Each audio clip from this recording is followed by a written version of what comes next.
Today is January 6, 2026. It's 2 p.m. This is the Durango City Council study session.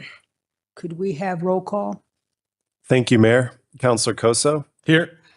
Councilor Lawyer. Here. Mayor Pro Tem Woodruff. Here. Mayor Yazzie. Here. And Councilor Gonzalez.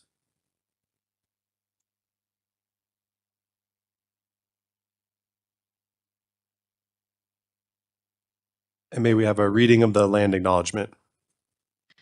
This is a call to honor and respect Indigenous sovereignty and self-determination. As residents and visitors of Durango, we are called upon to educate ourselves about the history and cultural heritage of the land we inhabit. The city of Durango is situated on the ancestral homelands and territories of the Nuchu, Ute, Jicarilla Apache, Pueblos of New Mexico, Hopi Sinom, Hopi, and Diné Navajo nations. The original stewards of this land were forcibly removed and exposed to countless atrocities by the United States government, including repeatedly broken treaties, forced assimilation, the tragic legacy of Indian boarding schools, and the loss of ancestral homelands. We recognize lasting generational trauma exists within Native communities today. We affirm the continuing importance of ancestral sites to descendant communities as integral to the living cultural landscape. This acknowledgement only becomes meaningful when combined with accountable relationships and informed actions. May this serve as a step toward inclusion and reconciliation. And under council requested presentations, the first item is the accessory dwelling unit regulation and adherence presentation. Good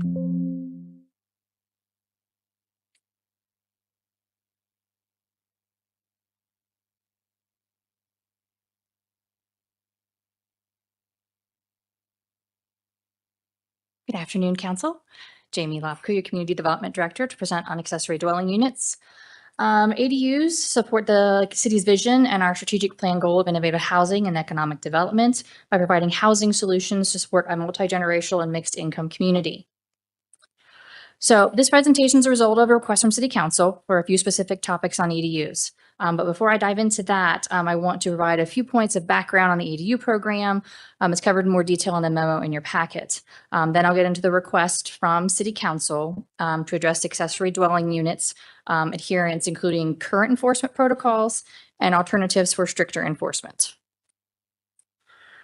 So an ADU is a secondary residential dwelling unit on the same lot as a primary home.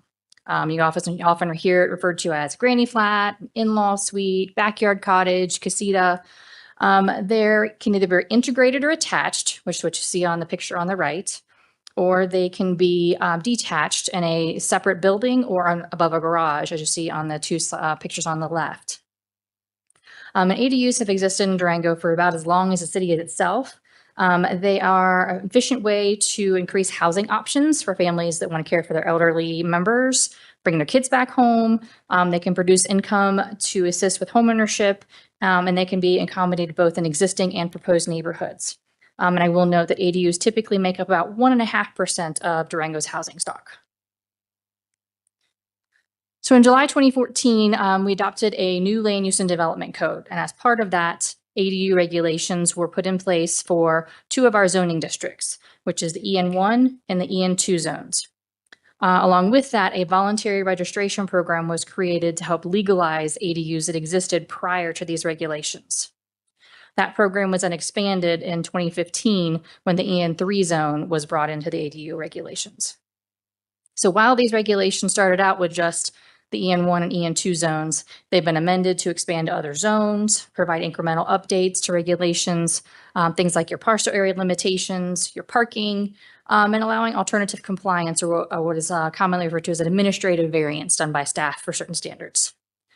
These changes have been made to bring clarity in the regulations and provide additional opportunities for ADUs, and that is covered in a lot more detail in your memo to show you the timeline of the progression of that. So what are our current regulations right now? There is a limit of 1 ADU per parcel, and parcels that currently have a duplex on them are not eligible for an ADU. They must be owner occupied, meaning the property owner has to either reside in the primary dwelling or the ADU. The maximum size is 550 square feet. They have to meet our required design standards like setbacks, height restrictions, and those are based on whether the unit is integrated to the house or detached. They do have to have one additional off-street parking space, which will result in 3 required spaces. However, there is an exception to that under certain circumstances that will allow 1 space to be accommodated on street. They do have to meet overall design standards like our floor area ratio and our lot coverage. The construction of an ADU is considered an additional dwelling unit, so it may trigger public improvements to the property. They cannot be rented for a short-term vacation rental, which means they cannot be rented for a period of less than 30 days. And they may be eligible for what we call established neighborhood alternative compliance, which is what we call the administrative variance to some of our design standards.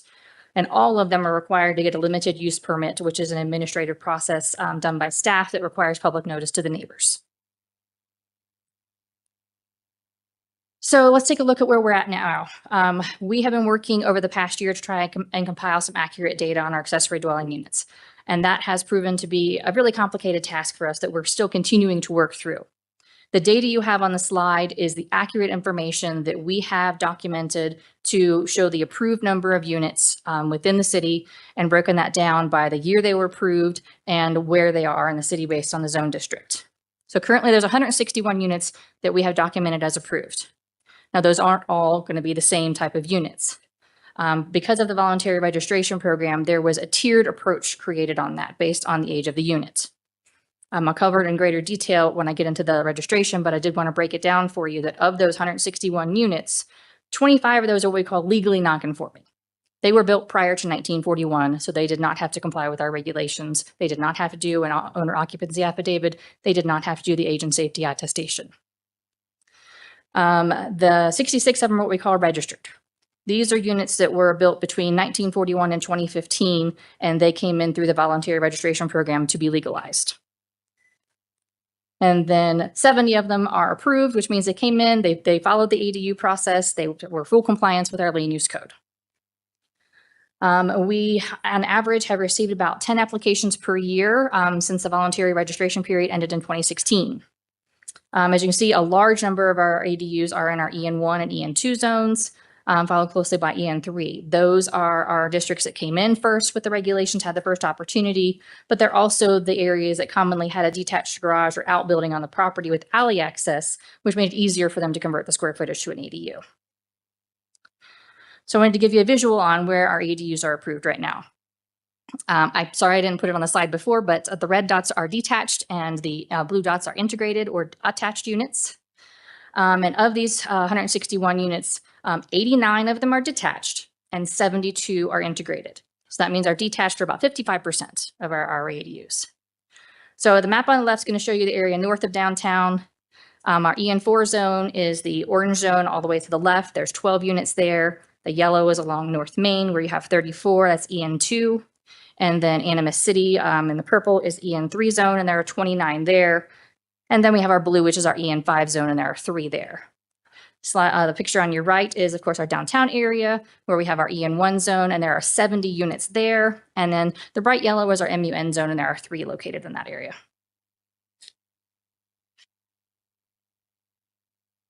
All right, so let's get into the voluntary registration program. So in 2014, when council approved the new land use regulations, they created the voluntary registration program to allow units that already existed to be legitimized without penalizing the owners. That was the premise behind that. So community development proposed a phased incentive-based approach to try and catch the interest of property owners to come in and apply voluntarily for this. So the first phase was for us to mail out to all the property owners in EN1 and EN2, because that's where it started, was in those 2 zoning districts, and let people know of the voluntary registration process and the new regulations that were put in place by council, and ask them to come in if they had a secondary unit. Well, this resulted in approximately 300 registrations. The complicated thing with that is it wasn't just for ADUs. It was for anybody who had a duplex or another multi-unit on their property. And so staff has had to go through over the years and try and figure out, what was this registration for? Was it an ADU? Was it a duplex? Or was it something else? And so the data that we have now is pretty much based on that. And we're still actually working through that, trying to figure out where we are in the process for those. So as part of the registration, we tried to identify the approximate age so we could determine which of the tier they were to go through. So based on that, there were different requirements. So the units built prior to 1941 are our legally non-conforming units.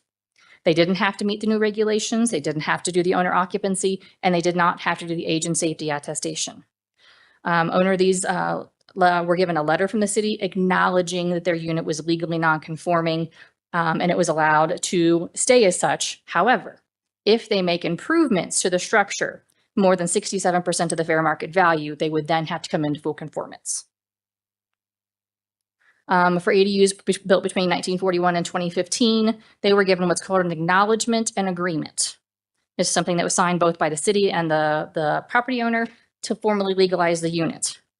They were asked for a basic site plan and a floor plan, and they were required to have the owner occupancy, or they could request a waiver. We do have 17 properties out there that have a waiver of the owner occupancy requirements.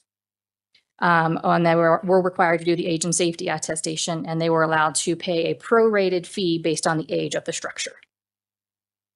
For ADUs that were built after 2015, require full compliance. They got to get the limited use permit. They are required to still have the owner occupancy, but of course there's no age and safety because the city is doing inspections on those properties. So to clarify a little bit on the owner occupancy, it's a notarized document that is recorded with the county, and it says that the owner is going to comply with the standards related to owner occupancy or request a waiver of those standards. Now, the age and safety is the same as a similar notarized document, but it asks them to attest to two things: that the unit is safe and habitable, and that the owner will ensure and maintain the safety and habitability of the unit in accordance with city and state codes. And the second part of that is that the city of Durango has not certified the unit for compliance with adopted building and fire codes, and therefore assumes no responsibility for the condition or life safety of this unit. And both those documents were to be recorded by the county and a copy provided to the city. So while the owner occupancy is still required for any new ADU, we do not require the age and safety attestation any longer because we do full inspections prior to a certificate of occupancy. So I will note that when the voluntary registration program originally launched, inspections of accessory dwelling units were included as part of the process. After the first month of attempting to do this, staff came back to council and reported how time consuming it had been, taking up to 4 hours for each unit for them to do, and they just did not have the ability to continue to do that. And based on discussion, inspections for the units that existed prior to 1989 were removed from the process. But it is important to note, staff doesn't actively do inspections on buildings that have already been constructed. If it's not something that we saw during construction, it's not something we're going to inspect and certify. We don't go out and inspect any of the older structures that are in the building. The only time we're going to do that is if somebody comes to us and has a building permit. And even then, we're only going to inspect the new construction. We're not going to look at the rest of the structure. We're only looking at the scope of work on that permit. All right, so let's talk about owner occupancy. The requirements are in the land use code that either the primary residence or the accessory dwelling unit must be owner occupied. So as we discussed earlier, we do have the requirement for the notarized and recorded owner occupancy affidavit, and that's required when the unit is permitted, as well as a requirement for it to be renewed on a biannual basis to ensure continued compliance. Second part of that is there is only one unit can be rented, meaning the owner occupancy, unless an exception is granted for a temporary absence for the owner. There's some documented things in the code that allows the owner to ask for an exemption for a certain period of time if they need to be away. And the last thing is if there is noncompliance, we could pursue causing the ADU to be vacated or removed and have a property go back to being a single dwelling property. So one of the items that City Council requested was related to enforcement of current regulations. So I wanted to share the status of the owner occupancy affidavit requirement. So the biannual requirement to renew owner occupancy has not been enforced up to this point. When somebody applies for a limited use permit and get the initial ADU approved, absolutely we get the owner occupancy affidavit. But we have not at this point been able to keep up with getting the biannual process. So let's see. Right now, based on our research, I can tell you that more than half of the on our approved list do not have an owner occupancy affidavit on file. But I will note that 17 of those properties have a waiver and 25 of them are pre-1941, so they did not require them. So we do have a few that are exempt from that. There's also a requirement for purchasers of a property that has an ADU to submit a notarized and recorded owner affidavit within 60 days of when they purchase the property, which again, has not been kept up to date. That's very difficult to track. But we have capabilities to look in GIS, and so we did research that. And from what we can tell, about 40% of our ADUs have changed ownership and need a new affidavit. So next part of that is current enforcement protocols. So one of the outstanding issues that wasn't resolved as part of the voluntary registration was, how do we handle ADUs that didn't voluntarily register or didn't complete the registration requirements? So based on the registration information that we have, we are aware of at least 70 units that exist that either did not complete the registration requirements or did not meet the requirements of the program. Some of these have information on enforcement efforts that began with no documentation that it was resolved. And some of them only have a voluntary registration application filled out with no other information. So when it comes to enforcement, there's some concerns with completeness that I wanted to point out so you're aware. Currently, staff only pursues enforcement based on complaints on properties that are seen by staff doing construction without a permit. Or we do sometimes get complaints from the SeeClickFix on the city's website. People will report things via that, and we do investigate those. Other than the ADUs that we're already aware of that on the voluntary registration, they're difficult to identify. It's difficult to establish the legality of some units because some have gone through part of the process, and then there's no documentation. But also not all complaints are violations.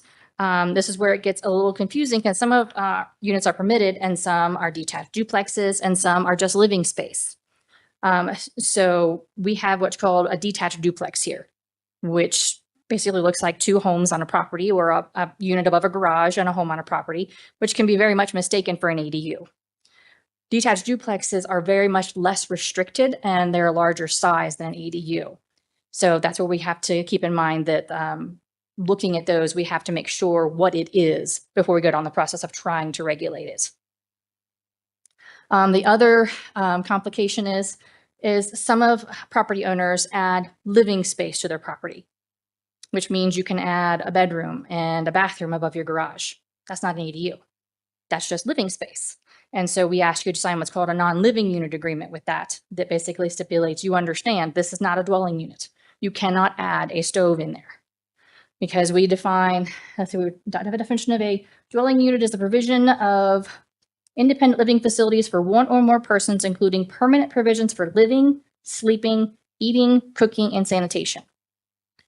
So our non-living agreement is something we put out there for people who just have a bedroom and a bathroom and probably a refrigerator and a sink in their garage. It's not an accessory dwelling unit. It's not something we regulate as an accessory dwelling unit. And the problem we have with that is after inspection, people will add a stove. It then becomes a unit that becomes hard for us to regulate. So there's what we have. Two of those two are two things that make our ADU problem a little bit more hard to wrap our hands around. And then we'll move into alternatives. So I think we have a good path forward for owner occupancy and how to wrap our hands around that.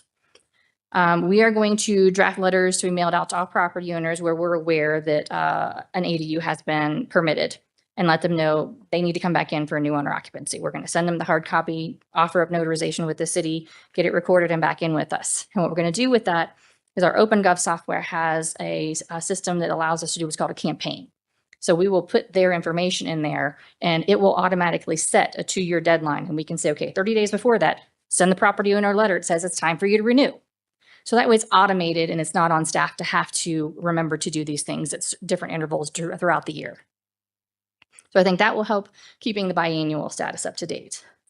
We're also going to monitor our GIS quarterly. We're going to take the list of current owners and check that against what it is in 3 months from now and see what's changed. And whoever has changed, we'll again mail them a letter and say, okay, you've bought a property with an ADU that requires owner occupancy, and then work with them to get that recorded and add them to the campaign database to make sure we're upkeeping that. So I think that is a piece that we can definitely do better on, and we will work towards that. Lastly, we've all heard a lot of information from the public, a lot of concerns, a lot of questions. So staff's proposing that we do some sort of informational session, both to share what are the current regulations out there, what are opportunities that exist to legalize units that are not currently legalized through the limited use permit process, and get the ADU rebate program out there. As you can see in the memo, it hasn't been as well used as we would like it to be. And I think the more we can get that out there for people to cover those fees, we can hopefully get that used. And I'll be happy to answer any questions.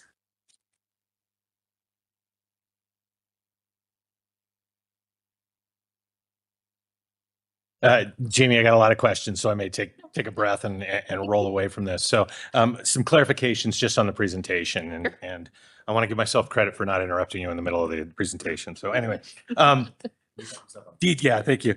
The detached duplex, can this be above a garage? Yes. Okay. Can you just explain to me the difference between a detached duplex and an ADU, or is it just so technical that I would be burning up my limited time? It's not technical. The detached duplex is only allowed in the EN1 and EN2 zones, Okay. but you have to have a larger lot size. Okay. So a lot of the smaller lots, it will by default be an ADU. But if you have a larger lot, it could possibly be the detached duplex. And it comes with, there's no unit restriction size. It can be any size. And there's no owner occupancy requirement with it. Okay. From what you just reiterated to us, first, I want to state, you were not here in 2015. You were not here in 2020. This is something you've inherited. The team is doing the best they can with the situation that they inherited, and I really respect that. So thanks for the time and the energy that you put into this. I had no idea how complex this was, to be honest with you, and I find myself in need of some materials or some tables to take what you've just shared and be able to digest it a little bit better. And I don't know how to ask for that appropriately or not, but if this gets deferred, or I would love some follow-up that really does talk about the different types of ADU exceptions that are out there, and what you see from a numbers perspective from total ADUs, how many are in each of those categories of not fulfilling the owner occupancy, or didn't go through the process, or. Does that make sense? I just got lost in the complications here in many ways. So there has been a lot of conversation around utility infrastructure and the addition of any more ADUs into this mix. The presentation, we didn't talk much about what kind of strain this might have put on utilities. I don't know if you can speak to that at all or not. I guess I just wanted to make sure that we were talking in some way, shape, or form. If we're talking about opening things up for more ADUs, what kind of impact has the past addition of ADUs put onto the public works? Can you answer that in any way, shape, or form? Not at this time. Okay. All right. So that piece of the conversation, I think we need to include in some way, shape, or form. I'm sure that's Public Works getting pulled into this, and they're probably very happy I'm pulling them into this as well.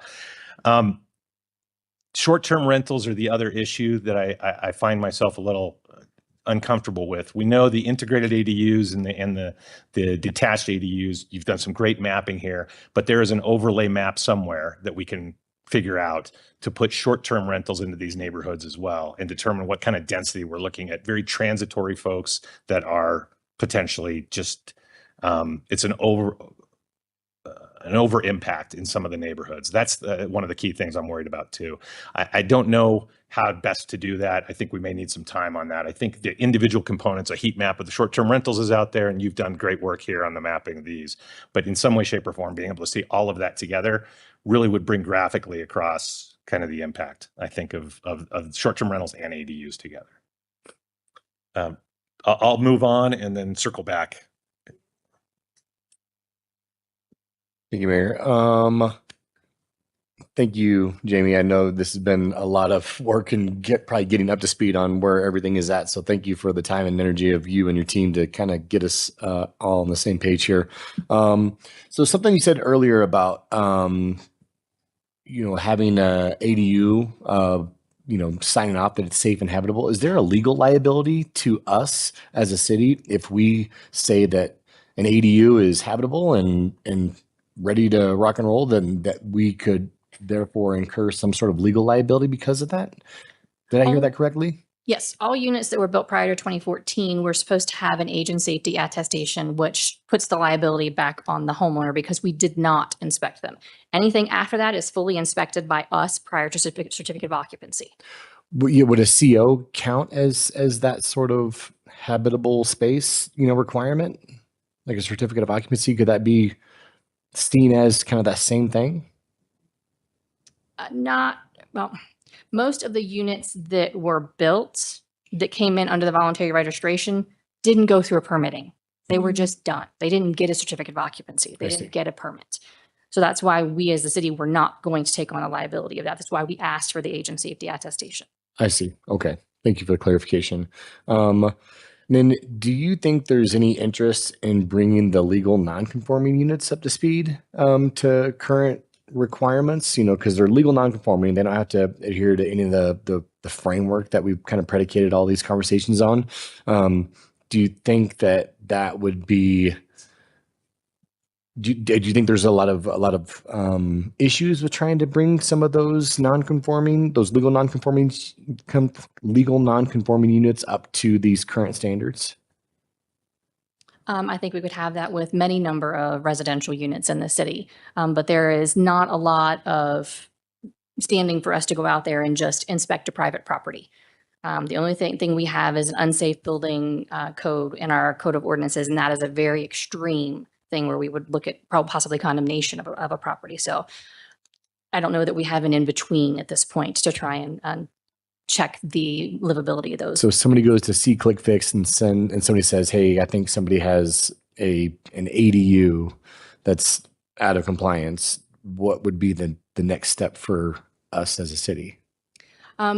People can report it to community development or through SeeClickFix, and we do send a code compliance officer out to the unit, and they do talk to the owner about what's there, and they can go into the unit and physically see if there is an ADU there and send them down the path to get an approval for that. If there is not one, we will research it first to make sure it's not on our list of something that we're aware of. Okay. So you kind of went over the stricter enforcement aspect of this kind of as a next step. Do you anticipate there being a timeline to try to get something kind of put to speed with some sort of process or standard that we're, trying to get up to? I'm hopeful that I would say probably by the end of January, maybe in February, we'll get letters out, making them aware.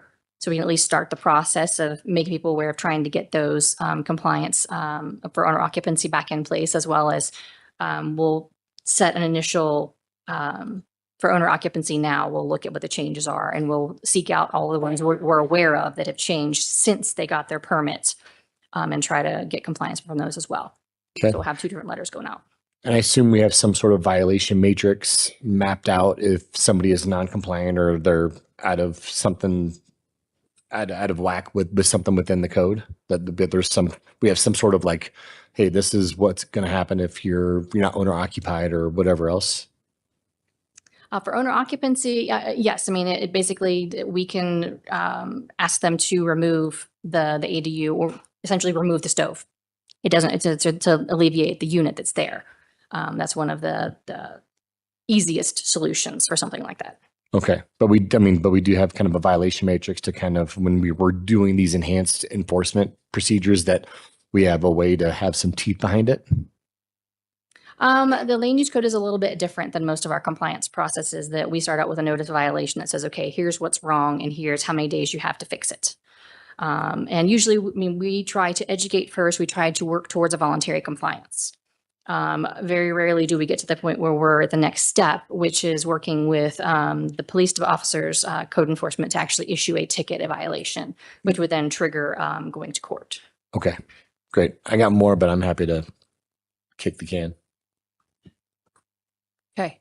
First, I want to apologize if I have you repeat anything. I'm struggling with some hearing stuff right now.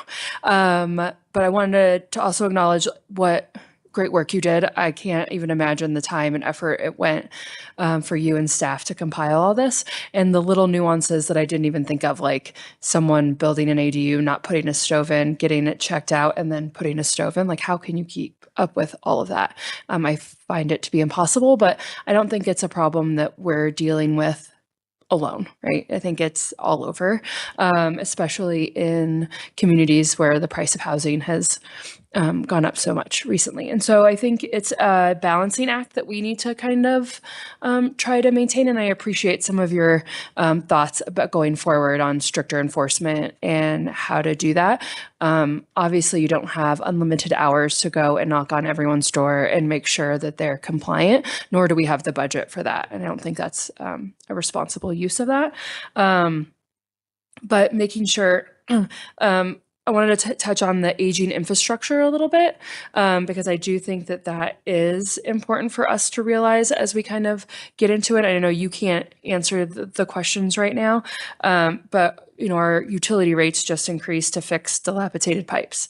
And I think it would be important for Public Works to conduct a capacity study specifically for the EN neighborhoods to ensure that the lines can handle increased taps and usage that will come with, potentially adding in more ADUs. And so I find that piece of information would be super helpful, as well as the STR component, like getting it. Can we get a map of not just ADUs, but STRs as well, approved ones that, I get that there's some that are, aren't, but we have systems in place, hopefully. But so that we know the strain on all of our, roads and parking and systems in every neighborhood. And so I just think that those two kind of components would be helpful. And then I also do think we have heard that direct neighborhood input hasn't been heard. And so I think it's important, like you mentioned in your presentation, that we do some more community outreach as we look at these specific neighborhoods to increase ADUs and potentially like do a series of Engage Durango forums or neighborhood specific focus groups to ensure residents feel heard regarding their specific alley and street concerns, because everyone is different. So anyways, those are my thoughts overall. Thanks. Alrighty, let me take a moment.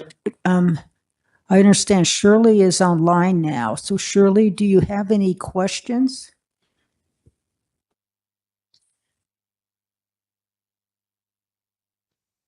Oh, can y'all hear me? Yes. Oh, interesting. Okay, great. It worked.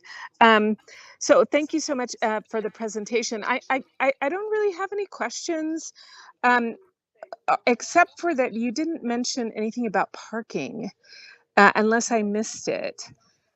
Is there any parking requirements, or is that a whole separate presentation, or what is the requirement for parking related to ADUs? Parking was covered under the current regulations, and there is one additional space required. So basically 3 spaces for the property. However, there is a provision that allows you to utilize one of those spaces on street under certain circumstances. Okay.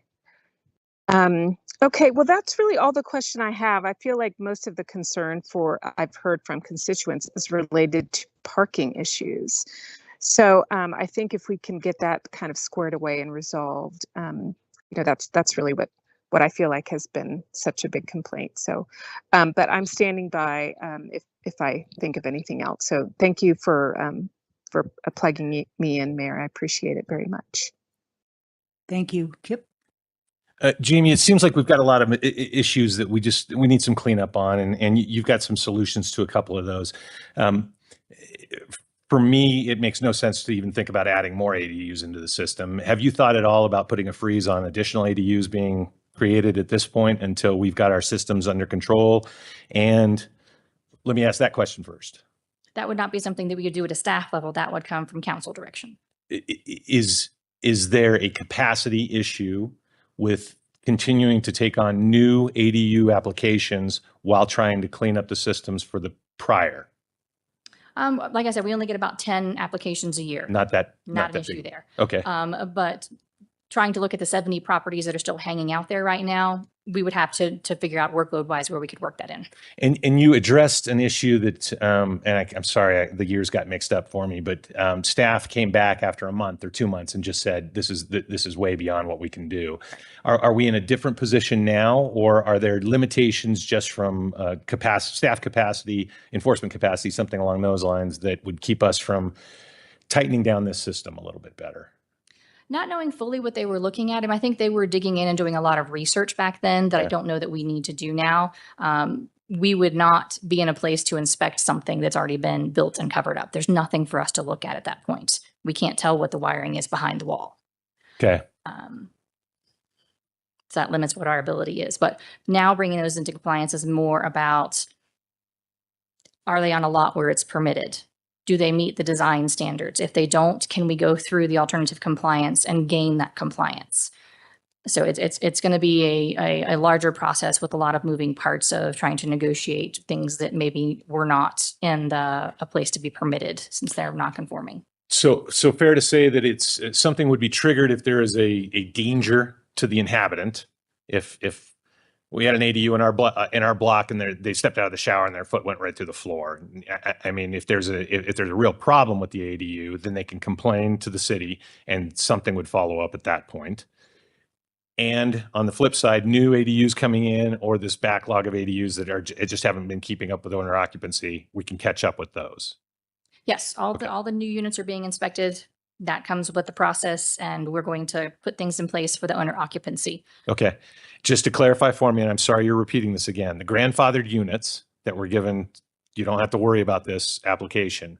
And until they do 67% remodel, we would never even touch those units. They could be falling apart on us as far as the owners want to let it. And we've got no recourse on those, correct? No, sir, not unless they apply for a building permit. Okay. All right. Thank you.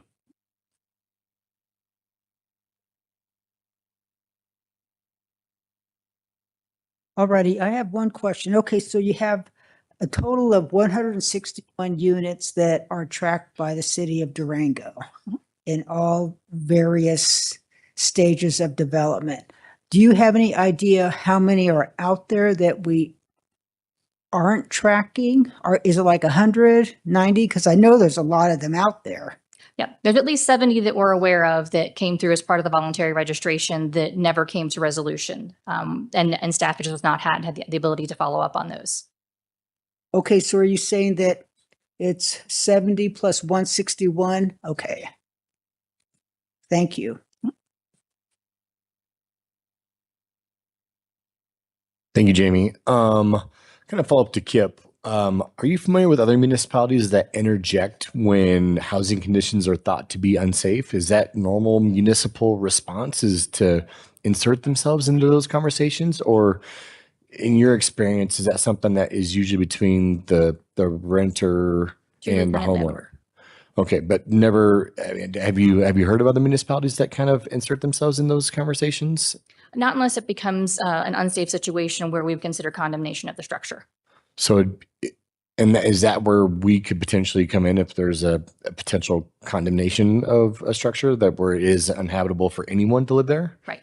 Okay, but normally in normal circumstances, if somebody complains that their foot fell through the floor, it wouldn't be the city or municipality's response to come in and do something about it. It would be between the landowner and the leasee. Right. Okay.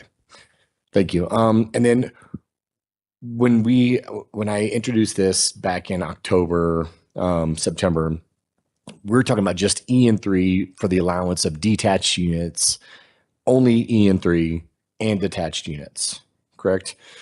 Is it safe to say that because of current setback and lot size requirements, that not every parcel is going to be available to even have a detached unit available? Yes, that is accurate.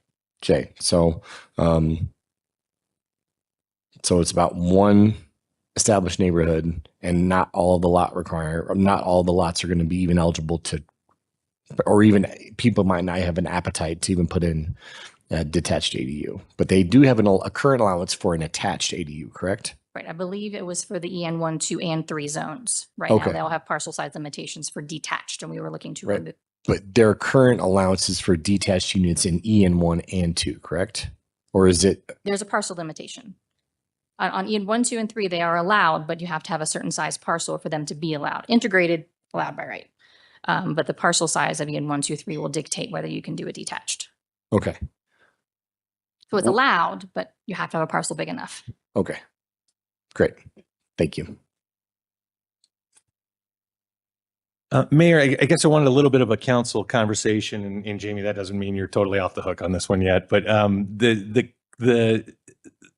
what Jamie shared has changed my thinking a lot about pausing everything at this point until we get the systems in place with the city to make sure that what we're agreeing to and what these owners are agreeing to, they're also following through on. So I'm lost a little bit in regards to what next steps would be out of a study session if we've got a modification based on the presentation, presenting some new stuff. Does that make sense? Oh, no, that's absolutely. I was waiting until the discussion was there Sure, because I think sure. that's the part that, as staff, I just want to make sure that we know where we're at because this was an item that was brought by council. So it was at the direction of council. I think it went through CDC. That when we looked at changing to allow the parcel size requirement, that went through CDC. This CDC has not seen. Yes, but I mean, as far as the original council request, Yes. it has gone through CDC. So that means that the next step in the process would go to first consideration. Well, so Council? I pulled it Yeah. until we had this Study session. and then I guess maybe it's a procedural thing. Would I need to, potentially if I decide or anybody I guess decides that they want to move forward with this, because right now nothing's on the table. We don't have anything up for consideration because I had pulled it. Correct. Was it pulled or was it referred to the CDC? CDC came back and kicked it back to us, and then after Councilor Costa made some statements, I decided to pull it Okay. until we had this exact study session for their next steps. And so from my understanding, there's nothing on the table. It would take something new to resurrect the current, that previous ordinance to bring it up under a new business. At least that's how I see it. I think that because the motion that passed was pulled it until this, since this happened, it would then go back on as first consideration for an action to either be approved, denied, or pulled indefinitely. So there would have to be the trigger for it was pulled to until we had this study session. So since we've had this study session, it would then go back onto the first consideration for then the council to decide what is the next step for this item. Correct, Mark? Yeah, that's a good summary. Then the purpose of that is that ordinances can't just disappear. Another counselor can pick them up, but they have to be dealt with officially.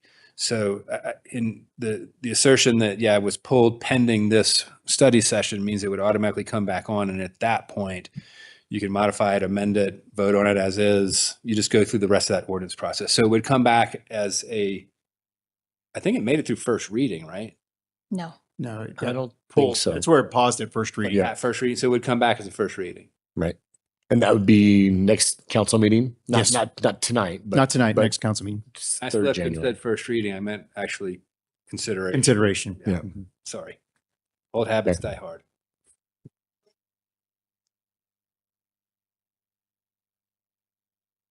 Well, I think we have a few different options. We Mhm. can either vote for yes or vote it down and remove it, or amend it to however we see fit if we want to do more enforcement. This would be one way to continue the conversation. Which, yeah, so that's probably what I'm asking is what's the best way to continue this conversation? I think I'd love to see some follow-up on the data that Jamie shared today and represented a little bit easier, better digestion. And then also there's just several issues here to talk about. So, yeah. I think we'll be able to discuss those at Okay. the next council meeting. Okay. And then, because it will be up for consideration. And then that would allow us to have the conversation on the dais about what we think about it, yes or no. That would happen at the next council meeting? Yes, sir. I'll be out for that council. meeting, so Shoot. I know. So we'll deal with that internally. It would be nice in that council meeting if you had a list of things that you're already planning to change, like we're doing X, Y, and Z, like concise, so we can kind of, does that make sense what I'm trying to say? Like we've changed these things already for the stricter enforcement. These are our plans for compliance, just so that way I understand it. Okay. Okay. Can I just ask, can we find out if council's okay tabling it until the following council meeting and not at the next council meeting? I know that's a little irregular, but this is an It's issue. going to be to Mark on that. And I've been elbows deep on this one, and for me to be absent is I am frustrating. confident that your fellow counselors will do you the favor of tabling it until you can be here. That's been the common practice, Yeah, we've done that before. Okay. So it's Okay. not like we haven't. but it needs to be done at that meeting. I'm not moving it. Yeah, I think that would be just fine. So maybe the first meeting in February. But we'll table. Don't do it. that We'll now. have to table Okay, it sorry. when it comes at the next meeting. Or yeah, for the next. Okay. I can see more questions coming once some of the data that Jamie shared comes back out. We'll just take that on as one-on-one questions. Is that? I do have the follow-up items. We'll try to get them to the council as soon as we're able to get them. Makes sense. Hopefully, we're able to get them now that we have, it seems, well, I'm going to take that back. If the council decides to go ahead and table it to another Sure. meeting, that gives us at least a month out, which I hope would give us enough time to have that follow-up information ready for the council for that discussion. Jimmy or Jose, do you need council direction for any of the enforcement or anything that you've discussed? And I mean, you don't need us to say, hey, go about this way? No, Like sir. you're good with where things are at now. Okay. Just want to make sure that you weren't like left in the lurch, like, well, I can't do anything until you guys tell me to do it. So I just want to make sure that you had enough tools at your disposal to do what you need to do. Okay. Thank you. Jessica, any more? Shirley, do you have any more questions?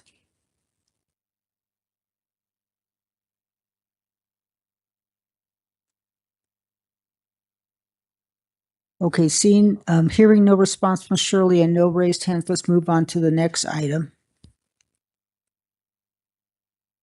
And the next item under council requested presentations is the Resiliency and Recovery Fund presentation.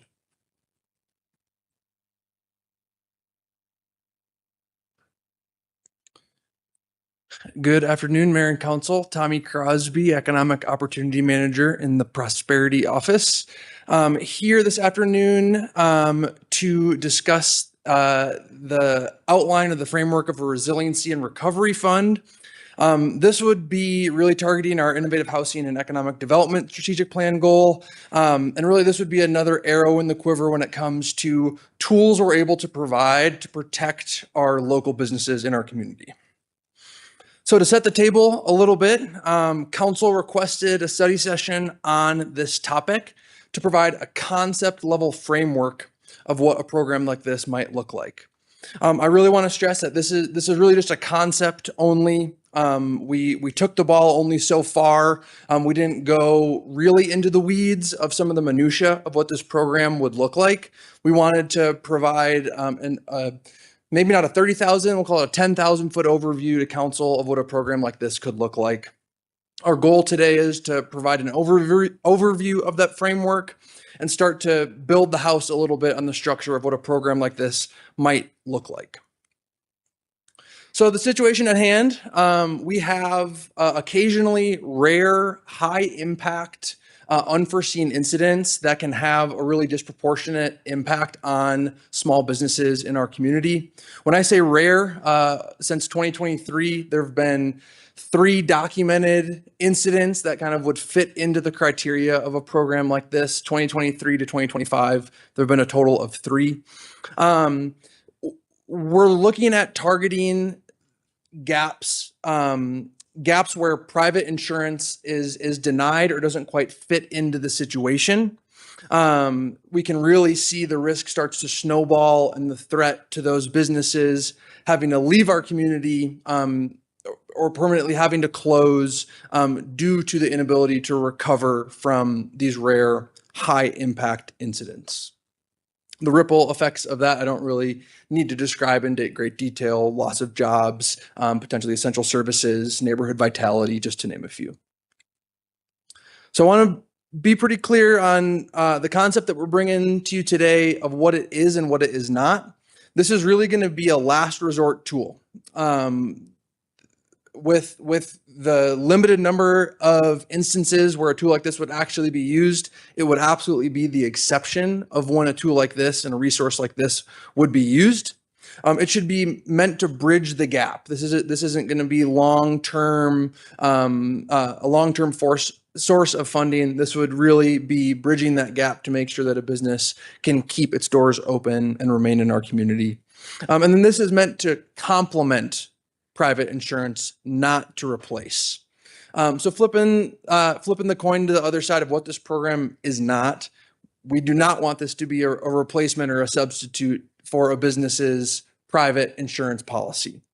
We don't want this to, just fill in the blank with routine operating risks or normal maintenance that a business hasn't budgeted for. And this is not meant to be a general grant program for small businesses. This isn't like some of our other grant programs, like the Renew grant, where any business at any time can make a public-facing property improvement.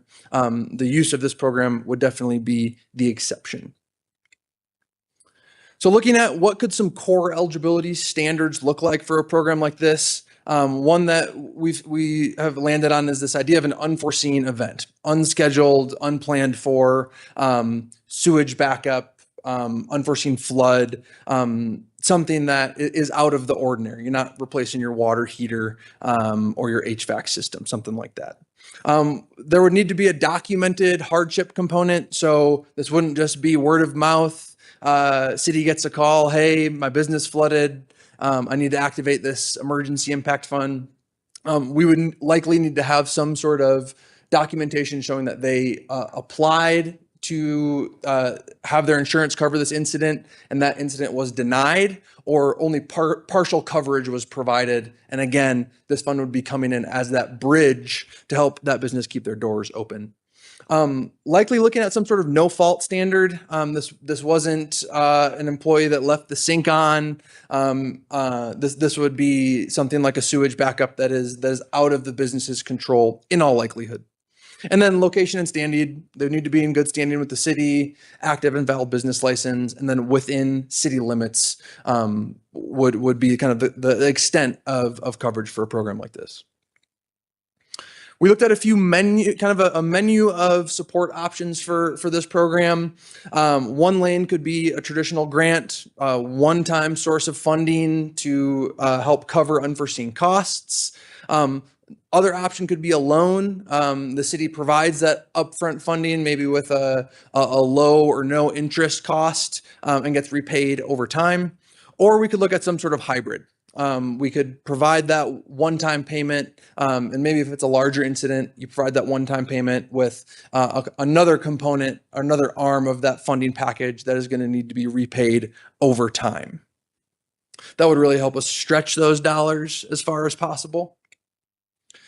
So in your study session packet, you received just a conceptual outline of what this grant would look like. What this fund would look like. By no means is that a final version. We just wanted to show council that this is something we can stand up very quickly if council does so choose to move forward. We have a great existing platform that we've streamlined all of our grants onto Submittable.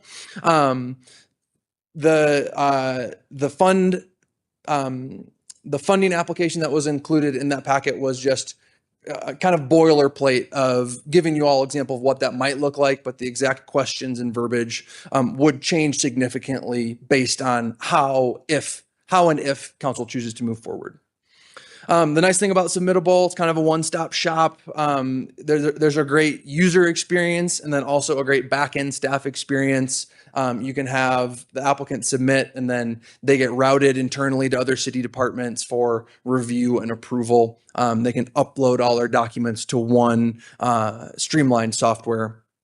And then on that note of kind of back-end multi-department components of this, a program like this would be facilitated in close coordination with the safety and risk team. We had a lot of conversations prior to this presentation with the safety and risk team of how these incidents tend to roll out. How does the city tend to handle them?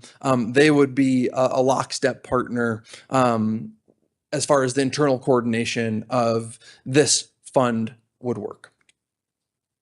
high level understanding of what the process flow would likely look like. We'd get those policy and guardrail, the policy guardrail set in place, determined by city council. Staff would administer this program. We could keep it internal to the city. And then the workflow, again, incident would occur. Applicant or business would apply and submittable. Staff would review and potentially recommend that to council. And depending on the circumstance, we would try to get that request in front of council as soon as absolutely possible, to really be a meaningful partner at the table of meeting that immediate need to bridge that gap with funding. One potential partner pathway that I really want to highlight, we reached out to Region 9 Economic Development District of Southwest Colorado, and they were very interested in partnering with the city on either creating a new loan program or altering a similar emergency impact loan program that they will activate from time to time. They most recently activated it with the Pagosa and Vallecito floods. They have been a great partner with similar loan programs. We stood up a loan program for some of our other grant programs when applicants needed that funding up front. They can take their award letter to Region 9. Region 9 writes them that check. Once the work is completed, the city would reimburse them. But with all that being said, I think if we do choose to go the pathway of a loan or kind of that hybrid model where we have a loan and a grant, Region 9 is standing in the wings, ready to partner and build out a potential program with us. Some of the outstanding question marks, how narrow or broad do we want this program to be? Do we have a preference for grant, loan, hybrid, and then some of those guardrails that we want to put in place if this program is to be established? Is there a cap for incidents? Do we look at a fixed dollar amount, or do we look at the percent of total hardship costs? What are those documentation minimums? Some important questions that we would seek to answer depending on direction from council. Potential next steps, again, this was meant to be a high-level conceptual overview. If council expresses interest, staff would really get into the weeds and start dissecting what a program like this could actually look like. And we would bring that back to you all as seen appropriate. I'm happy to answer any questions, comments, or concerns that you might have. Tommy, thanks. I appreciate that. And credit goes to the city manager for taking a couple of very hazy ideas and pulling them together into something cohesive, and to you and the team for really building something that I think's got a lot of potential here. So I had some nitpick stuff that I won't go on in regards to the form, but loss of revenue due to any shutdown would be a part of this form. I just didn't see it when I was reviewing it, but it'll be there somewhere, correct? Okay. There was a line that was no active litigation against the city. It was in a checkbox list that was a limiting factor to it. After talking to the city attorney, I just wanted to say that we should really have related to this claim against the city. So if no active litigation related to this claim against the city, I do think a business that might have something else, a parking ticket, whatever the heck, might be arguing out in front of the city. It shouldn't eliminate them from the completion in this. I really appreciate the loan element and working with Region 9. I think these public, private, nonprofit, governmental partnerships are great. Certainly would be interested also in talking a little bit more about how the program might be used if we were doing infrastructure rebuilds down Main Avenue, for example, and we've shut down an entire block for a summer, for half a year, whatever it might take to redo these. The ideas that I've bounced around a little bit with the bid and some other entities were, how do we get these businesses to be supported during this time of something that's not necessarily their fault, but it just needs to happen. And so these big rebuilds that were really going to be blocking access, et cetera, et cetera. So you had talked about it being kind of a one-time kind of emergency thing. And I guess I'd be a little bit interested in talking a little bit more about how it might apply towards something that is planned, is not necessarily an emergency, but still significant business interruption. Does that make sense? Absolutely. Yeah. Great comments and questions. I think if we do decide to take that next step, absolutely would try to include and address those in a subsequent kind of more fine-tuned version of a program like this. Okay. And maybe a couple more questions about specifics that may not have been vetted quite yet. So when we talk about bridging the, and I apologize if you've already answered this and I just didn't catch it. But when you talk about bridging the gap when quote unquote insurance is not timely, would you anticipate that if insurance money does come through at a later date, that they would reimburse that grant cost back to them? I think that's where maybe we open the door to these discussions around loan hybrid. Do we categorize, for instance, flood occurs, it's tied up in insurance for 3 months.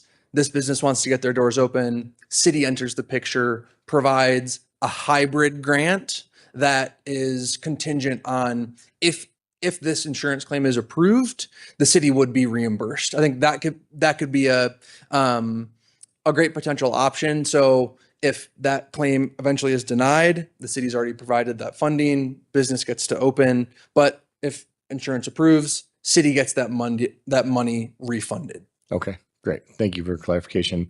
And then do you anticipate there being some sort of grant committee that would approve some of these and recommend them for council for approval? Or would it just be like 1 or 2 people within staff? It's a good question. I think there's benefits to both. I think with with a program like this, I think smaller might be better just to be able to very quickly respond, and then having that additional layer of council approval. I think we have identified a group of community, both internal and external partners that could be a strong partner in a program like this.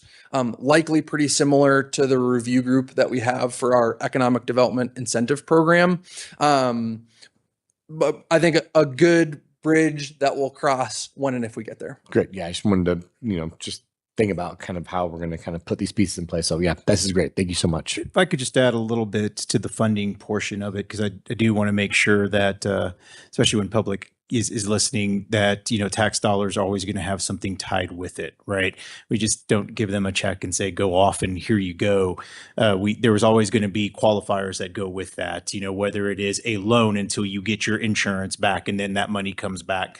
There are things that will be associated with it. So I just want to make sure that as we go through that, there's always that component that it's a reimbursement or it's something that bridges that. And then when you get it fixed and we receive the money back, it does offer that assistance, but it would be limited.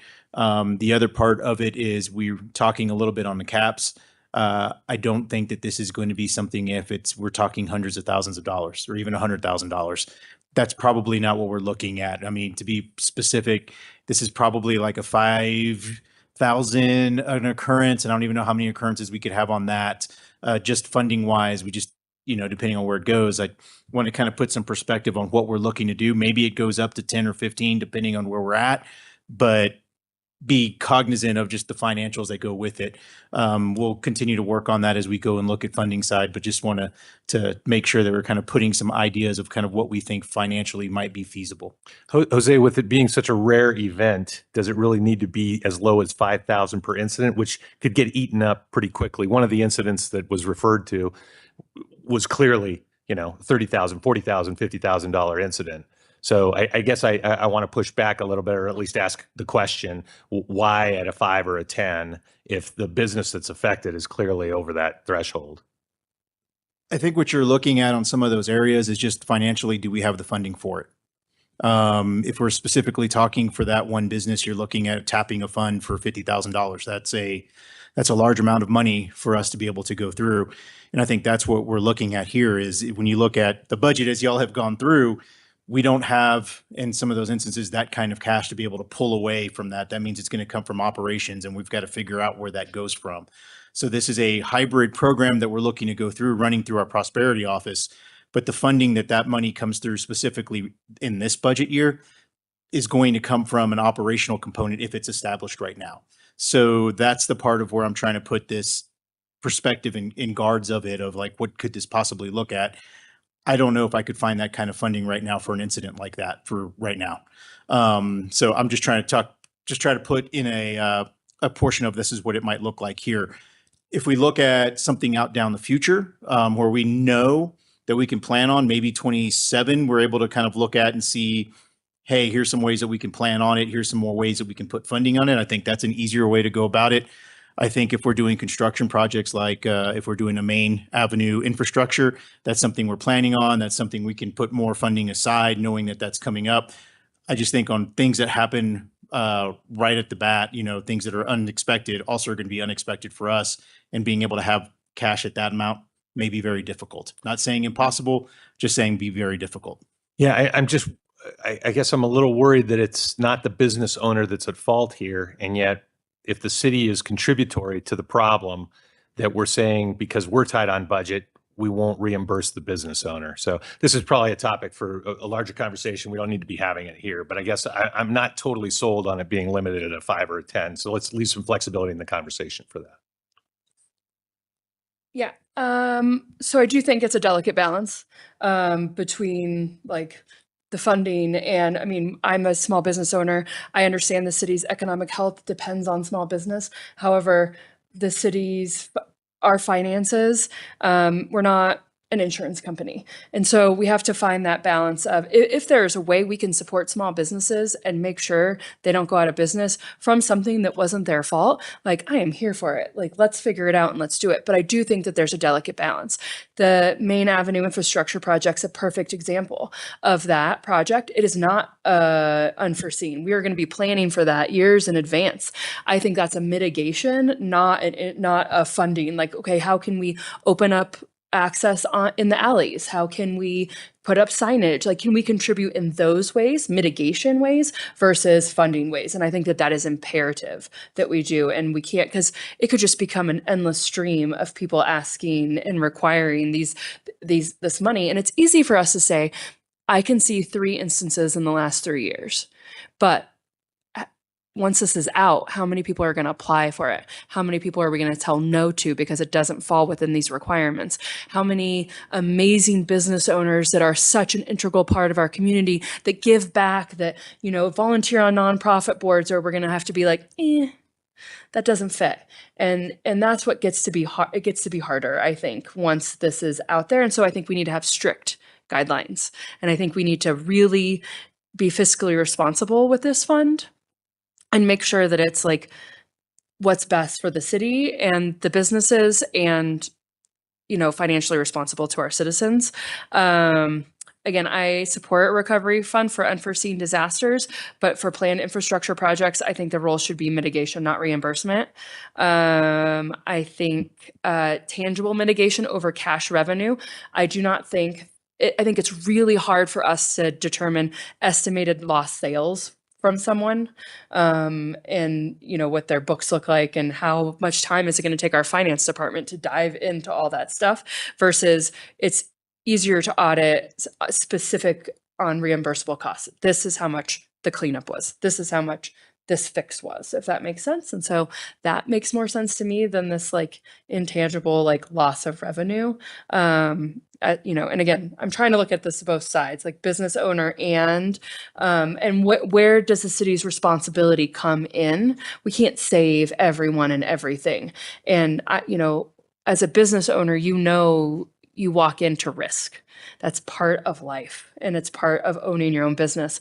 And if there's part of me that's like, if you don't have the guts for it, or the, like, you know, I can go and make a paycheck working for someone else now. But there's also a part of me that's like, we should support if things happen out of our control. So it's, again, I'm trying to find this balance versus like saving everyone all the time. Sorry, you're standing there and I'm like ranting and not actually giving you a question.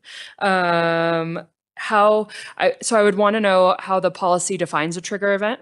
I think that's important to delineate once you like dive in a little further.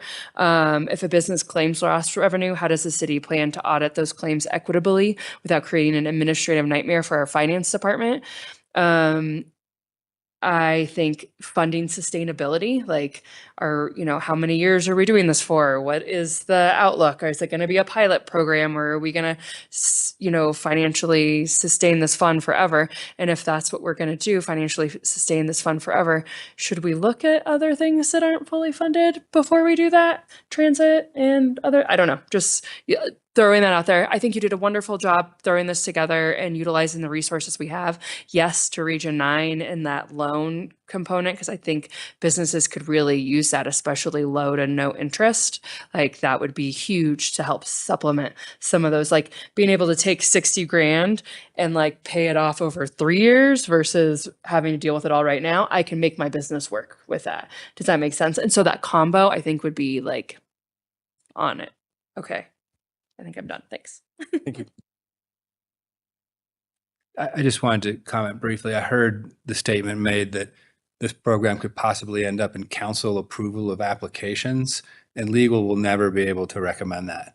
If you guys choose to go down this path, you need to establish a fund and then have that fund administered by the administration. It's just too wrought with, I mean, you're going to get, if you leave it to a council approval of an application, it becomes politicized, and I'll be defending you guys forever if it doesn't get awarded or whatever. So the advice is, and I think I gave this to Councilor Coso originally when he came with this idea, is yes, you can do something. You just have to create a vehicle, you have to create a fund, and you have to let it get administered by the administration, not voted on by the council for individual claims. I just, in response, Councilor Lawyer, I have a hard time when we keep saying that the city is the priority and not the small business. In this instance, it seems to me like the conversation keeps saying, here's all the things that could go wrong, and here's the slippery slope that we could slide down, and there's going to be all these potential problems, instead of going back to a small business that had sewage blown out because of city work being done and not getting paid back for an incident that was not their fault. So I guess I feel like we have to keep limiting this conversation to the very rare event that it is. It's one a year from what we've seen in the last 3 or 4 years. So the time, the money that might be invested, I don't believe that it's going to be so impactful that it could have supported the transportation fund or whatever else we're talking about in regards to where this money could go. And I think it deprioritizes the small businesses that we really are relying on for all of our sales tax. So at some point, I really do feel like we need to prioritize a small business in these conversations. I would just like to also maybe paint a better picture. The business flood, because there's also no backflow prevention by the building owner. So it wasn't just the city's fault. I think there's complicity with the building owner that there could have been something to do to prevent that. So just for clarity's sake. And then also the business doesn't pay the sales tax. The people pay the sales tax. The business remits. And so the people are the ones that pay the sales tax. And so I understand that we rely on those small businesses. They're the ones that are doing the risk, but I feel like, yes, small business is the lifeblood of our community, but it ultimately is the people shopping there that are paying the sales tax. The middleman is the business remitting that sales tax. And just real quick too, sorry. Go ahead. Like well, you said the sales tax or city versus business owner. And I just want to say it's more like taxpayer, constituent, fiscally responsibility. I'm not necessarily protecting the city. I mean, we are, that's our job, but like I'm responsible to and so when I get an email saying like, we don't save one business because I did, like, that's not your job as a city councilor. You just have to I just want to be aware of everything. That's all I'm trying to do is find that middle ground, not taking into account small business. Thank you, Jessica. Okay, so Tommy, I was wondering, since you're still doing, what's that? Shirley, are you there? Oh, I'm here. I wanted to just ask a question when the time comes, Mayor. I didn't mean to interrupt you. Okay, go ahead. Oh, okay. Thank you. So I guess, Tommy, could you elaborate on the program at Pagosa Springs? I think you mentioned it in your comments, but can you tell us a little bit more about the program, or if they had a program? I'd be happy to look into what Pagosa is doing. I think what I referenced in my presentation was the emergency impact loan program that Region 9 has. It's not always activated. It's activated upon need. So the most recent activation was the flooding this fall in Vallecito and Pagosa, Region 9 reactivated that emergency loan fund specific to the incident of the flooding in Pagosa and Vallecito. But there was not a reference to the program that, or did they have a program on Main Street in Pagosa? I don't know if they have stood up their own proprietary program directly related to the Main Street renovations. I'd be more than happy to look into that. But off the top of my head, I'm not sure if they do have a program or not. Okay, well, I would be interested. It seems like I heard that they did. So if you have any information you can share, I would appreciate it. And that's all I had. Thank you, Mayor.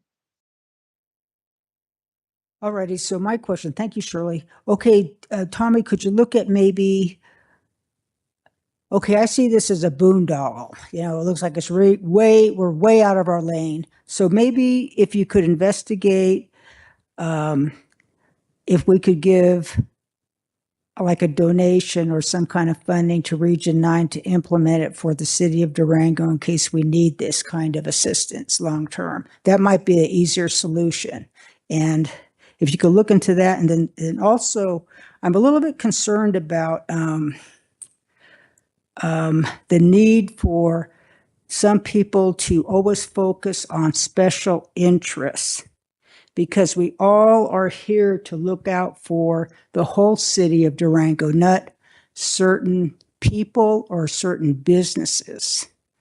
And I'm just stating that broadly because I really am concerned about people bringing forward projects or initiatives that focus on their friends and family and special interests when we're supposed to be here for the whole city of Durango.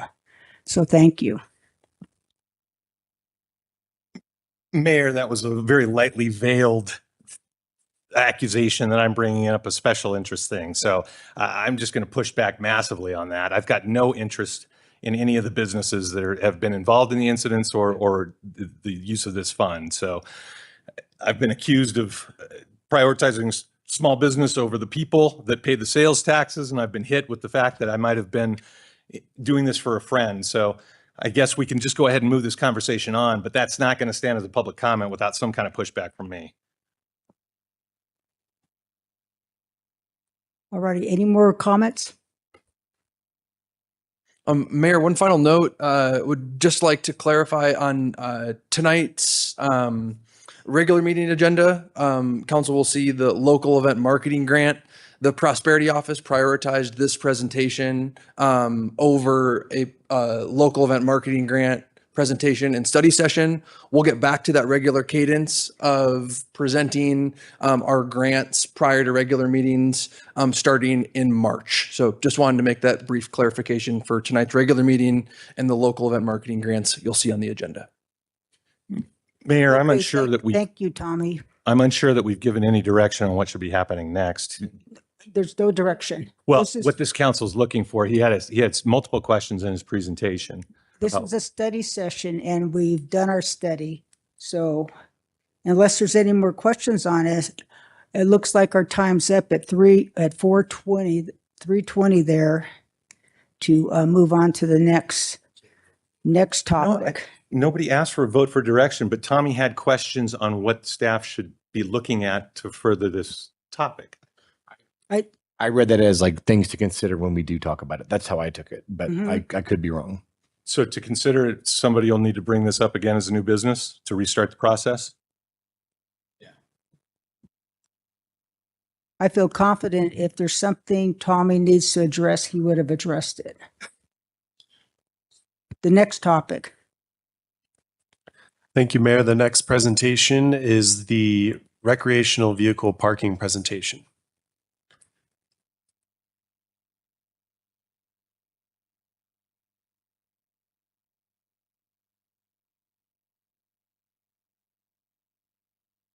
Good afternoon.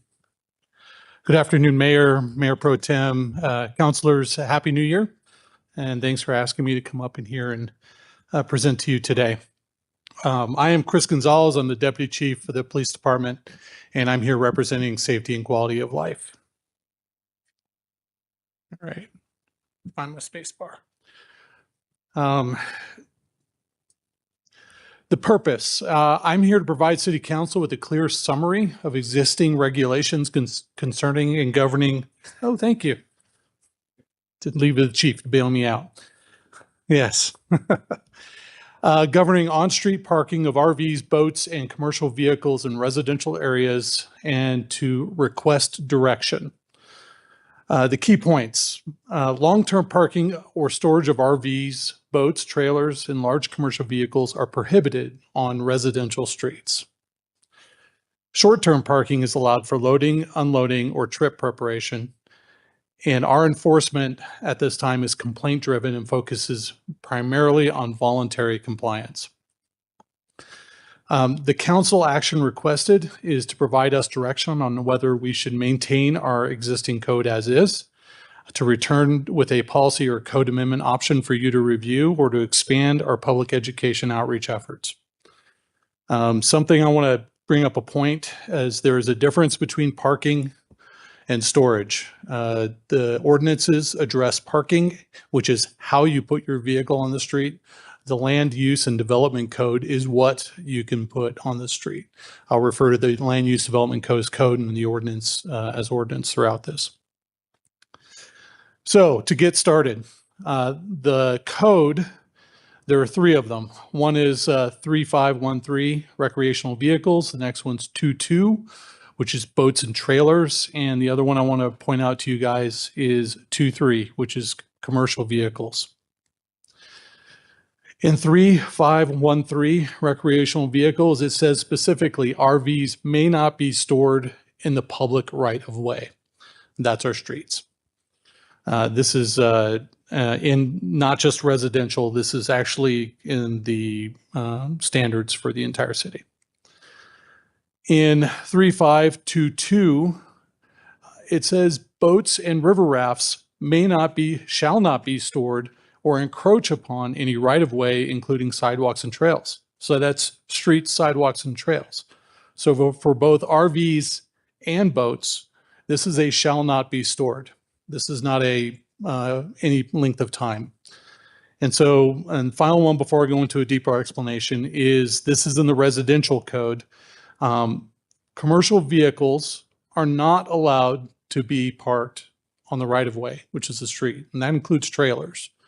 If you own a commercial vehicle that is small, you can park it in your driveway. If you have two, one has to be in the garage. So something to think about is now we're explaining to you that RVs, boats, and trailers cannot be parked in any of our streets in the residential areas. What does this mean? Per the code, no RVs, trailers, boats, or even commercial vehicles should be stored on city streets unless actively in use, such as a commercial trailer being used for renovations at a house, or if it's being loaded or unloaded. Illegally parking these vehicles is a code violation, not an ordinance violation. This goes back to the fact that parking tells you how to park, code tells us what we can park. There is no associated offense or repeated offense enforcement tool in our ordinances when it comes to this type of parking issue. So for recreational vehicles, long-term parking or storage on residential streets is prohibited, as I stated. RVs may also not be used for living or camping anywhere within the city limits. That means even in your driveway. Third, temporary parking is allowed, and this is generally for up to 24 hours. Now, here's the fun thing. This is supposed to be for on your property, and it's very loose here, and it's not very well defined. Our code enforcement officers have been giving people 24 hours to deal with loading, unloading, and trip preparation and takedown. By the code, if you park it overnight, that's storage, and they're not supposed to be doing that. And so that's where we start getting into confusion when it comes to enforcement with our community. There is not to be any utility hookups, no power, no sewer, no water when it's parked on the street for any period of time. It's just not supposed to be. The only time they're allowed to do that is when it's on the private property, such as a driveway. Now let's talk about boats. Boats, it's just plain and simple. They cannot be by code stored on any public street. Now, if they're being loaded, unloaded, or prepped for trip, but that's an active use, that's allowed. They cannot encroach on any public right of way. We do allow the short term and parking, but even by code, long-term storage must occur on private property. It says that very specifically. Now, again, and finally on the commercial vehicle portion of it, and this includes trailers, this includes box trucks, large vehicles, not just a small panel van. Commercial vehicles are not allowed to be stored on any residential street at any time. If they're actively using it for work, then it's allowed. But even by the way the code's written, they can't park it on the street overnight and leave it to be used the next day. We've been a little lenient with these in the enforcement area, and I'm going to talk about that here in a minute. And that's why we're asking for some direction. In no way, shape, or form are they allowed to block any of the sidewalks or any of the right-of-ways. Now, here's what I want to talk about in long-term versus short-term parking. As you can tell in the picture, that's a long-term parking of a camper. Short-term is considered to be, again, loading or unloading or trip preparation. If someone's not actively loading equipment in or taking it away from this vehicle, trailer, or doing some sort of prep for it, that would now be considered storage. We have been just out of our interpretation, giving people 24 hours on a public street for trip preparation, saying that's not being stored. But that's not set in code or ordinance. That is an interpretation that we've developed and that we've been using based on a 24-hour clause that allows them to plug in the vehicle for 24 hours on their property. That's purely what we base that on. Nowhere else is the code is there a 24-hour time limit. You often will hear about a 25-foot rule that if they move the vehicle 25 feet, it resets the timer. What that rule is that is actually in the ordinances about parking, that if a vehicle moves 25 feet, then we cannot consider it to be abandoned. So if we have a vehicle that stays in one spot for an extended period of time, 10 days is the total, we can consider it abandoned. But if it moves 25 feet within that area, we can no longer consider it abandoned. But people are taking that and interpret it to mean that if they park a camper on the road and every now and then they move it 25 feet, that they're okay. I'm going back to tell you that any RV on a public right-of-way, including a residential street, they're not allowed to store it. So 25 feet movement or not, it's not supposed to be there. Again, long-term parking is considered storage and is prohibited.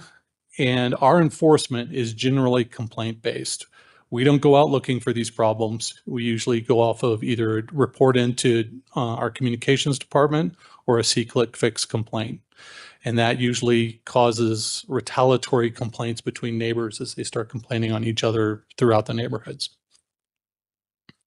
So what enforcement action do we have at this time?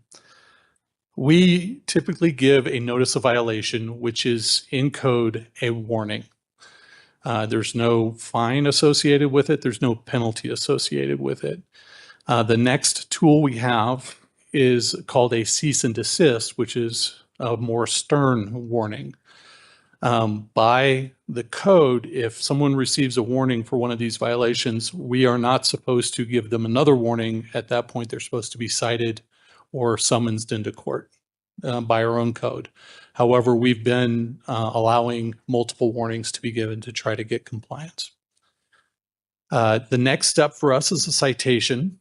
Not a summons, a citation. But the problem is by code requires for us to have a fine associated with the citation to write them that ticket. There is no fine schedule. We asked the court to look for it. We couldn't find it anywhere. So we have no associated fine schedule for these type of infractions. And so we cannot cite somebody for this type of infraction, which leads us to our next step, which is a summons into city court. Now, if we were to go out and summons every RV owner that parked on the street into city court, I think Mark would be very mad at us right now. No? No, okay. And for us, we've been trying through voluntary compliance to gain most of our resolution to these issues. And then the final solution for us, for someone who's absolutely unresponsive, is impounding the vehicle. And that is expensive because tow companies do not like taking campers. They do not like taking boats. One, because if the owner never pays for it, it's very difficult for them to turn them back over and make a profit off of it. And so they are very hesitant to take these type of vehicles and these pieces of equipment. Plus also, if you think about it from her perspective, I take somebody's work trailer with all their tools in it, and I've just now put them out of business, and that's not good. So we want to figure out a better way of dealing with these issues when it comes to people parking against the code on the public streets. So what we're asking from council is, one, to accept the summary of the existing land use and development code regulations as it relates to on-street parking of RVs, boats, and commercial vehicles, and provide us, and I'm going to delete a word, not policy direction, but provide us direction on whether additional code amendments, enforcement strategies, or public outreach efforts should be pursued. And with that, and in the words of Cousin Eddie, I forgot the ending. that there's an RV. So, yes. Questions, please. And Tom let me down. He was all into this joke and he failed. Don't ever lean on Tom. Yeah. Deputy Chief, so excellent clarifications. I was completely lost in the 25-foot rule. Yeah. And so that's really clear. Can we go back one slide? Sure. To the If I can manage it. yeah. Oh, apparently I cannot. There we go. So a complaint-based system makes sense. Warning first, cease and desist. Second warning is basically a cease and desist, correct? Correct. And then a citation. It seems to me the gap here is that there's no fines on that citation. Correct. Okay. So I just need to, and I was going to say earlier, he's correct. There is no specific fine, but there's a general provision in the code that any violation of anything that appears in the code falls under this catch-all. So I think what he's pointing out is that the council has never decided to make specific fines or give a schedule or make a specific penalty, but there's a general provision that says any violation of any provision of this code is punishable by a fine up to $2,000 something and 364 days in jail. We would never put anyone in jail for parking an RV, but it is out there. And should the police department bring us something, my office would make a decision on prosecuting or not. So again, you're not wrong. I just want to know that clarification that generally we could, if we chose to, prosecute anything that he's brought up today. It's just a lot easier once a council gets specific about what they think the penalties should be. Makes it easier for the judge, makes it easier for me. Mm-hmm. So there could be a next step. There could be a next step that is asking for PD in conjunction with the attorney's office to come back for a schedule of fines. That's one option. Okay. Another option is to bring RV or illegal parking into the parking ordinance and allow us to issue citations, tickets that they can just clear up and pay in the front office, versus actually having to go into court and argue it there. And we could actually, at that point, even bring it under the existing parking requirements, because right now, if you receive a parking ticket and you don't resolve it, you receive another parking ticket and you don't resolve it, we can then boot the vehicle. And then 72 hours later, if it's unresolved, then we can impound and remove it. That actually streamlines that system a lot, but it's a repetitive process. Putting a definitive fine schedule as to in the code portion of it allows us to write a ticket and have them come in and pay it for that particular infraction. Now, if they don't want to pay it, they want to take it to court, that's where Mark's point comes in, where it's up to $1,000 or 90 days in jail. We're not going to do that. But it's the judge's discretion as to where that ends up. But there's no schedule associated until it gets in front of him.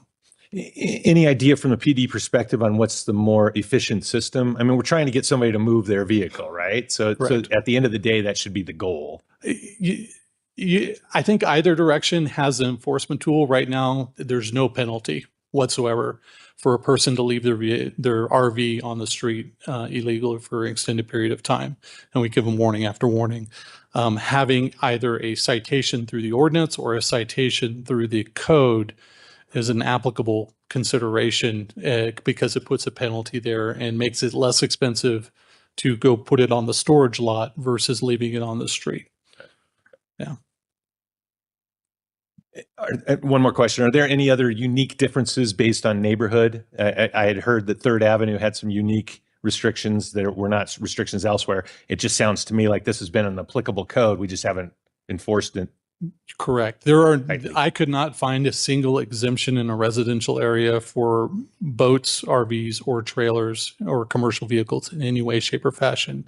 Now, we often get people quibbling over what is sitting on the ground. For example, we have one of our community members that says that that's actually a trailer sitting there and disregard the boat that's sitting on top of the trailer. Sure. It's just a trailer sitting there. And since it's not a commercial trailer, it's exempt from the enforcement action. And so we get into a lot of interpretation that we have to deal with out in the field. But for us, through my purviewing of the codes, there is no exemption in a residential area for any of these items. Okay, great. Thank you. Yeah. I mean, what really boils down to is people suck. I'm just kidding. I'm not allowed to say a little that, bit, ma'am. but not really. So I'm struggling with a couple things on this one. One, I've lived in up Florida Road, Animas City, North Main, and now up Clovis a little bit. And I have never seen an issue in any of the places I've lived in Durango with this. And so, and I've gotten one email complaint from a citizen in my 5 years on council now, will be almost 5 years on council about this issue. And so sometimes for me, I'm like, are we stirring the pot that doesn't need to really be stirred? Or are you seeing something that is a big issue and people just aren't complaining it to me about it? They're obviously Kip has a different scenario. Anyways, that's one. No, okay. Yeah. Is throw it it out an at me. issue? So it depends on what time of year it is. Summer. Yeah. So the summer it gets worse. Yeah. And the fall is when we really have to start ramping up because we have to pull the vehicles off the road to get ready for snow season. And that's when we get a little bit more stringent with our enforcement. And it depends on the neighborhood. Some neighbors are more tolerant of campers parked in the streets. Some are not. And actually, one of our code enforcement officers just recently developed, very similar to our homeless camp tool, an RV tool with all the complaints that we're getting. And it's not just RVs, it's commercial trailers, commercial trucks. If you saw those pictures that I put up there are all within the last couple of weeks that they've taken for us to use in the presentation, but these are all current complaints that we're receiving, not just the stuff they're finding as they're driving around. Yeah. And so it is much more of a summer thing and a fall thing than it is winter and spring, but it is enough of a thing that like I have one gentleman that is cross complaining on his neighbors and they're complaining on him because he owns the trailer that has the boat on top of it. And So I guess for me, what I'm trying to get at is I don't get enough citizen complaints, or I haven't yet, to like make this a huge issue for me. But if it's an issue for you and your staff, then I feel like you coming with us with solutions is one of the best options. Second, I love that we are a recreational town. I love the Animas River goes through it. I love that people love to be outside. That is why people move here. We want to encourage people to camp and bike and boat and do all the things. And so super strict, like you have to actually be, which you're not doing, enforcing, it seems like moving things in and out of, it seems a lot for like to have your boat there so you can float the Animus after work. Or I don't do that. I'm not saying that I'm that type of person, but I'm just saying like I appreciate that about our town. Now, I don't have 50 rafts parked out in front of my house. And so if I did, would I feel the same way? I don't know.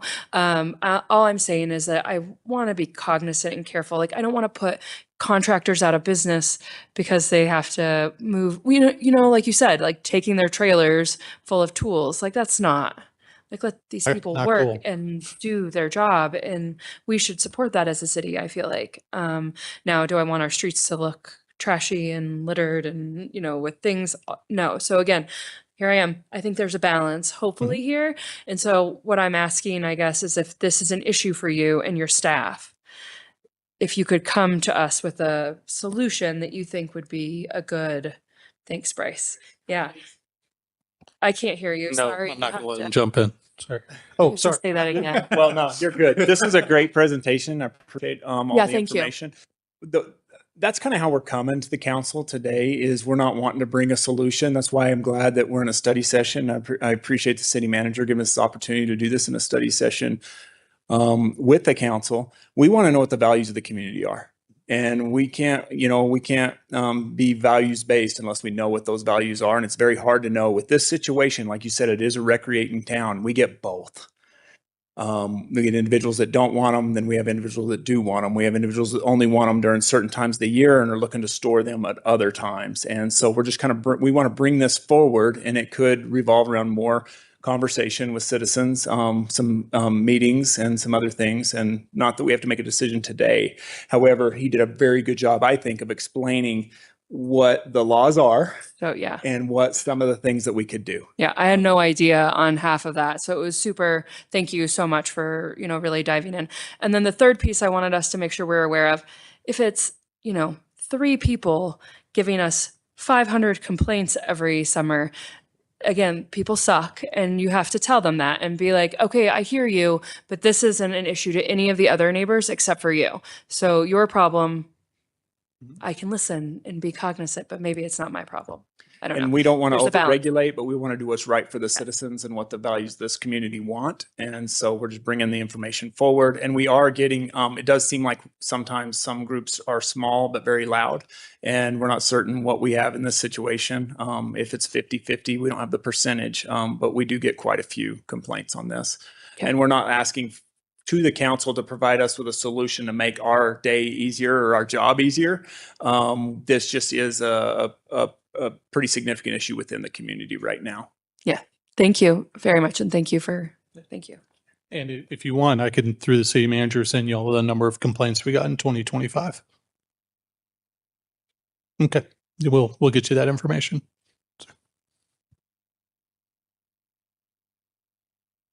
I think it's worth stating that enforcement's always a bit of art and a bit of science, right? I mean, what we're talking about here is these laws exist on the books.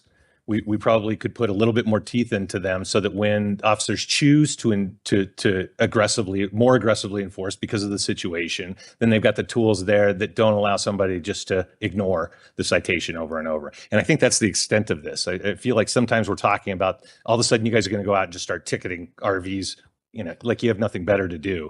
So that's a real key point here is there's nuance to this. And I think enforcement is always art and science at the same time. And so, your discretion, give you the tools to do what you need to do. And then you guys can interpret the rowdy neighbor versus a person who's just a chronic abuser of a privilege versus, what needs to be enforced. Yeah, that's an excellent point. Is we usually can resolve these with the first or second warning.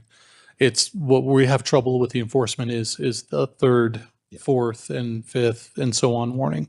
And we talked about seasonal variation. I would imagine density of neighborhood also, you would get more complaints out of denser neighborhoods just because of the limitation on parking. And so when an RV does park in a dense neighborhood that's already limited on parking and sits there for 10 days or over the summer, then you've got more of an issue and more complaints coming from that direction. That's correct. And we also, we have less complaints in HOA run neighborhoods because the HOA usually takes care of that problem because they can directly fine just walking up and doing it. So. Great point. Thanks. Thank you, Deputy Chief. Have we ever fined someone even without a fine schedule? Like, have we for an infraction like this? Not in the year and a half that I've been here, and as far as I know, we've gotten everything resolved through the multiple complaint process. We have never fined someone, and we have never impounded a vehicle. Okay, great. And then I'm going to ask an ignorant question because I just really don't know the difference from an enforcement standpoint. So, code versus ordinance. Is one take more precedent over the other? Like if you're enforcing a code versus an ordinance, would it still be like complaint based, or does PD have a higher duty to enforce if it's an ordinance that's written within our ordinance schedule, or are you going to enforce both an LUDC code violation versus an ordinance violation the same way? I said I love the police and never do anything wrong, but we're probably going to talk afterwards about that statement, there being a difference between an ordinance and a code article, because that's a little bit of a nuance. So I don't really, dig in on that one. And I'll stick by my statement that anything that's written in that code, we can take to court and get the judge to make a determine if it's a violation or not and issue a fine. So there really should not be a distinction. And if we talk about it and he convinces me that there's some distinction, we'll have to clean that up. But there should not be a distinction between an ordinance and something that appears in a code article. I mean, that's how code articles become code articles, by the ordinance vehicle. Okay, I was wondering why there was a need for one or the other, or And he may have a very good reason for saying that, but he and I didn't talk about it beforehand. And I will add that this is an issue that's common in every community around this country, right? And it's very well established that no one has a right to a reserved spot on public property. Storage of a vehicle is an asset, or it has economic value to it. And the government can't give away things of economic value. So, and usually what happens is people want a reserved parking spot in front of their house in a historic neighborhood. And there are certain communities that we're putting out signs saying, yeah, this is reserved for the resident. And you can't do that. It's very, very well settled law. But we live in a community where it's very tolerant that people, accept these boats being parked around. So you guys are just going to need to be careful in your enforcement efforts and your legislation. Because if you adopt an official policy not to enforce, it opens it up to litigation that we have now given an asset to someone that we didn't give to someone else, i.e. a place to park their boat or a place to park their RV. So the laws are on books for a reason. Certainly enforcement is always an art, like we've suggested here today, and it reflects our community values, right? So this is a tricky subject. And I guess my reason for turning on the mic is just to make sure that everyone knows that despite the values of this community, we cannot give people unrestricted parking of the recreational vehicles, boats, or commercial trailers on our streets. Thank you. There are things we can do. We can set up zones and all kinds of other things that permit, but we're not there yet. I completely agree with Councilor Coso that, there's nuance. It is an amalgam of both science and art in this. And I guess I think of, a commercial vehicle because commercial vehicles are stated in there as well, correct? Or is it a commercial trailer? No, all commercial vehicles, but that's limited. That restriction is limited to residential parking. Okay. Those same restrictions aren't in commercial zones. Right. So if Joe Schmo owns a plumbing company and he parks his plumbing truck in front of his house and he's renting and he has no parking, then that would be a commercial vehicle in a residential area. Correct? Yeah, and that would be a violation. Right. And I understand that there's nuance there, but I think if there's potential heightened enforcement, it'll turn this into a potential witch hunt where I can't park my trailer, but you got to let that guy park over there. So I think you're right. There's nuance. And I think that we need to really be intentional about this because I don't want to open up a whole can of worms where we're hurting the everyday person just trying to make a living. And we're trying to, to Counselor Lawyer's point, to correct something that may not be as big of an issue as we think it is. But I'm not saying that it's not. I'm just saying how big of a stick are we willing to wield to try to field these queries and these concerns. So that's all I'll say. Okay, thank you for that presentation. And I want to let you know that I did go on a rock and roll, and I can't remember if it was in the fall up in the Crestview area, Delwood. And the concern was that there was a couple neighbors that got a citation or a ticket or something. And then when I went on the walk and roll, we had about 15 people come. And one of the concerns that came out of there that there were parking issues. I don't know if it was illegal parking or what, because when I went there, people were coming back and forth from work and so forth. But one of the concerns was the fact that the children were running out into the street between the cars, the vehicles, and that was a worry for them. But yeah, so there has been complaints, but it wasn't about commercial vehicles parking. It was more about the safety of the children. You know, because it's a residential neighborhood and the kids are playing, you know, in the, I guess in the street. I mean, it's one of those 50s neighborhoods where it's just houses. But that's just for your information. You're welcome. Hi, Oh. hi, Oh, Mayor. well, Shirley. Can I chime in here? Yes, Shirley, go ahead. So I guess I am trying to understand all the nuances about this issue. Is this something that might go to a community development commission? I don't know, or if it's been through before. Is that something we might consider? So yes, community development actually is, what would you say is, Jamie, the owner of this code? But we often end up being the enforcement tool because code enforcement is primarily housed in our office. So this might be something, and Jamie's stepping up here. Now, Amanda, the only reason that Community Development Commission would step in is if we made a change to the Land Use and Development Code. That's the only time it would come into their realm.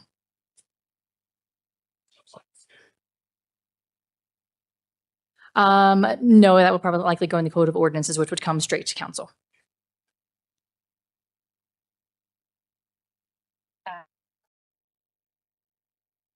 Any other questions? I see. Well, I you know, I have lots of thoughts about it, but I'm not sure what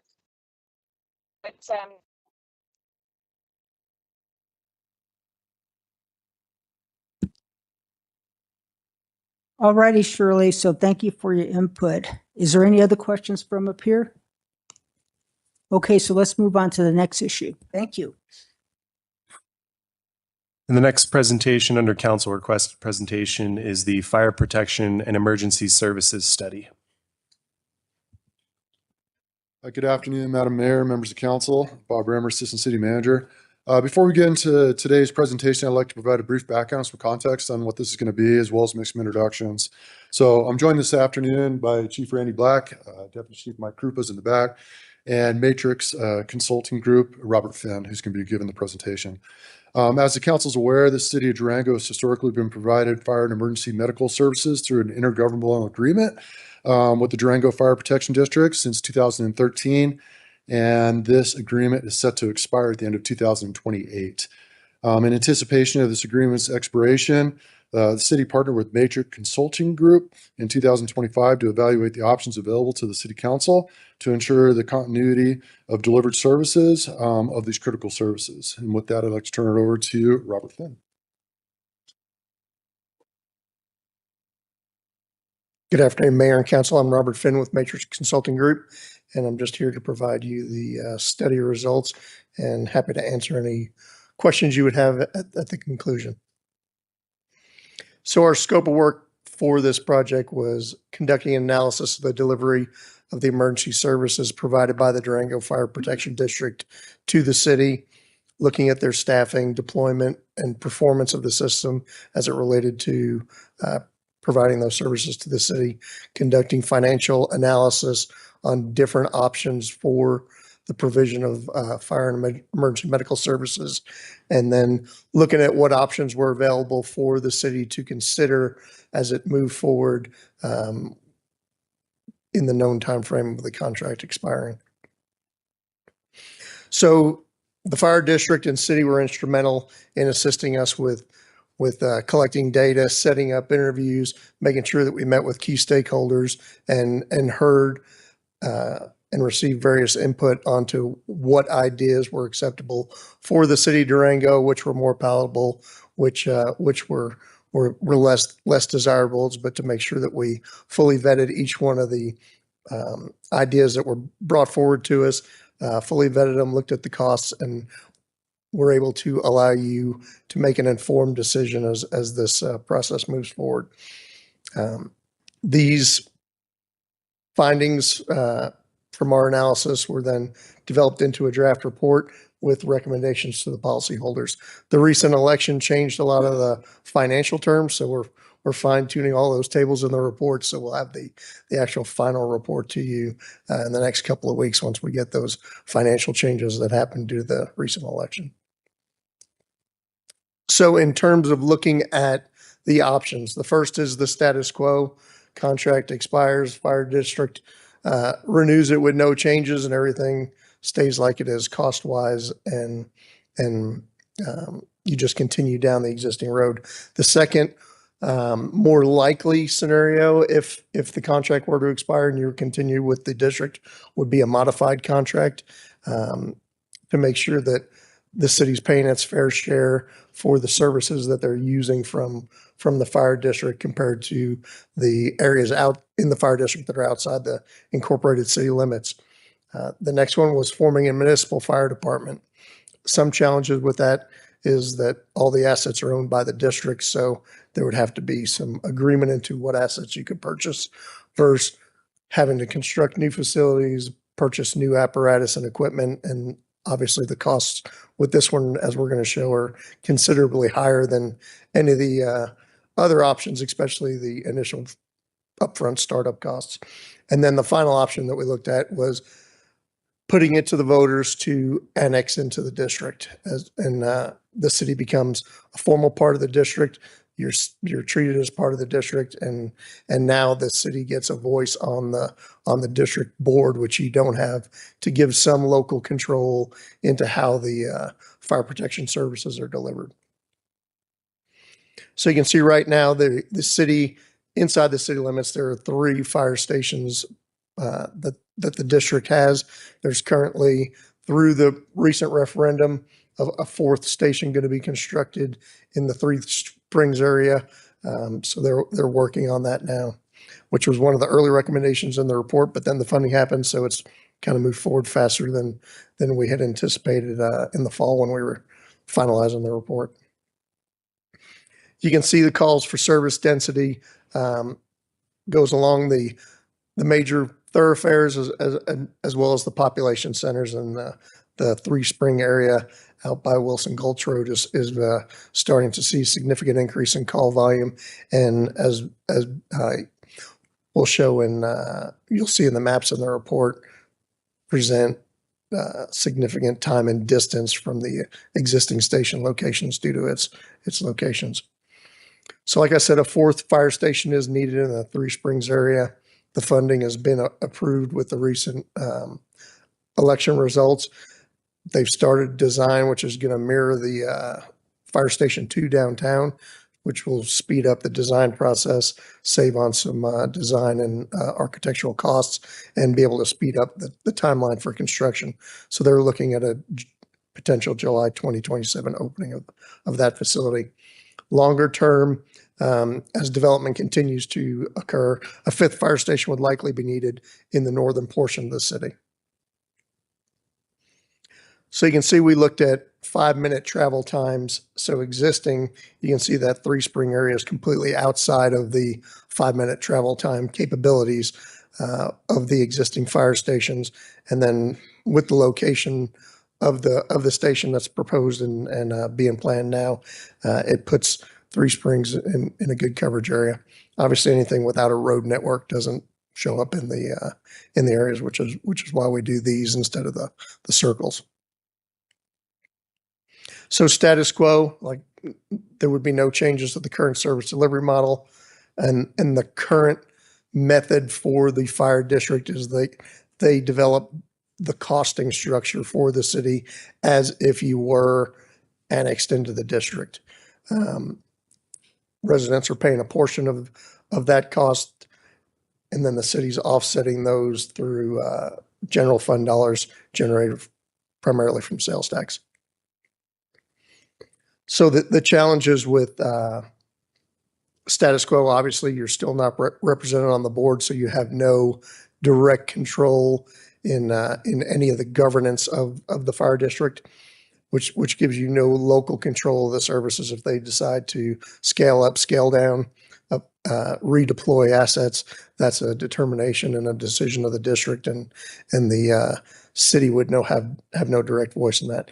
You don't own any of the capital assets, so the equipment, tools, supplies, fire stations are all owned by the fire district. So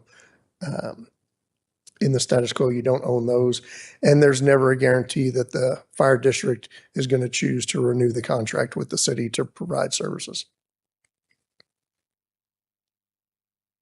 When we looked at a modified contract, the benefits are there's no startup costs.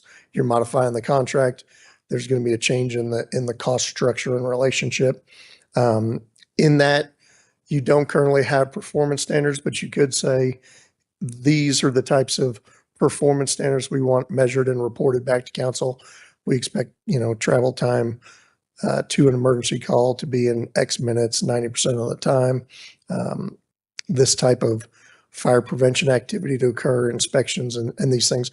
You can put those performance standards in the modified contract, and then the fire protection district would have the obligation to meet those contractual requirements, which does give you some now local control and say in how the services are provided. The district would still remain responsible for all the staffing, deployment of resources, and managing the day-to-day operations of fire and EMS services. The challenge is, again, in the modified contract, unless you stipulate it in the contract, you'd still have no ownership rights of those assets unless contractually you stipulated a cost sharing if the relationship were to end of what percentage of the assets you owned moving forward. You would continue to have no representation on the board. And based on our analysis and your demand on services, there would likely be an increase in the cost to the city for continuing the service under a contract if it were renegotiated. A municipal fire department, the biggest benefit is you guys have full local control. You make the decisions, you determine the performance levels, you purchase in the apparatus, and you're in full control of all the operations of fire and EMS services. You get to determine those performance standards, which then determine how many fire stations you need, where they should be best located, based on the local desires of the community. And you're going to own all the capital assets. Once you purchase them, they're yours, and you own and then have that responsibility for maintaining the assets moving forward. The challenges are, first is the significant investment in capital.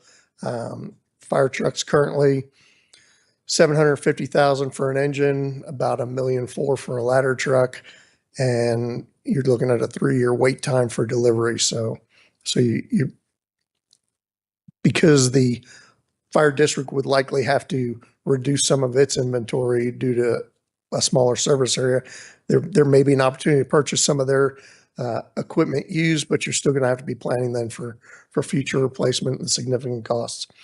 There are a number of additional city staff positions that would be needed to now support these city personnel.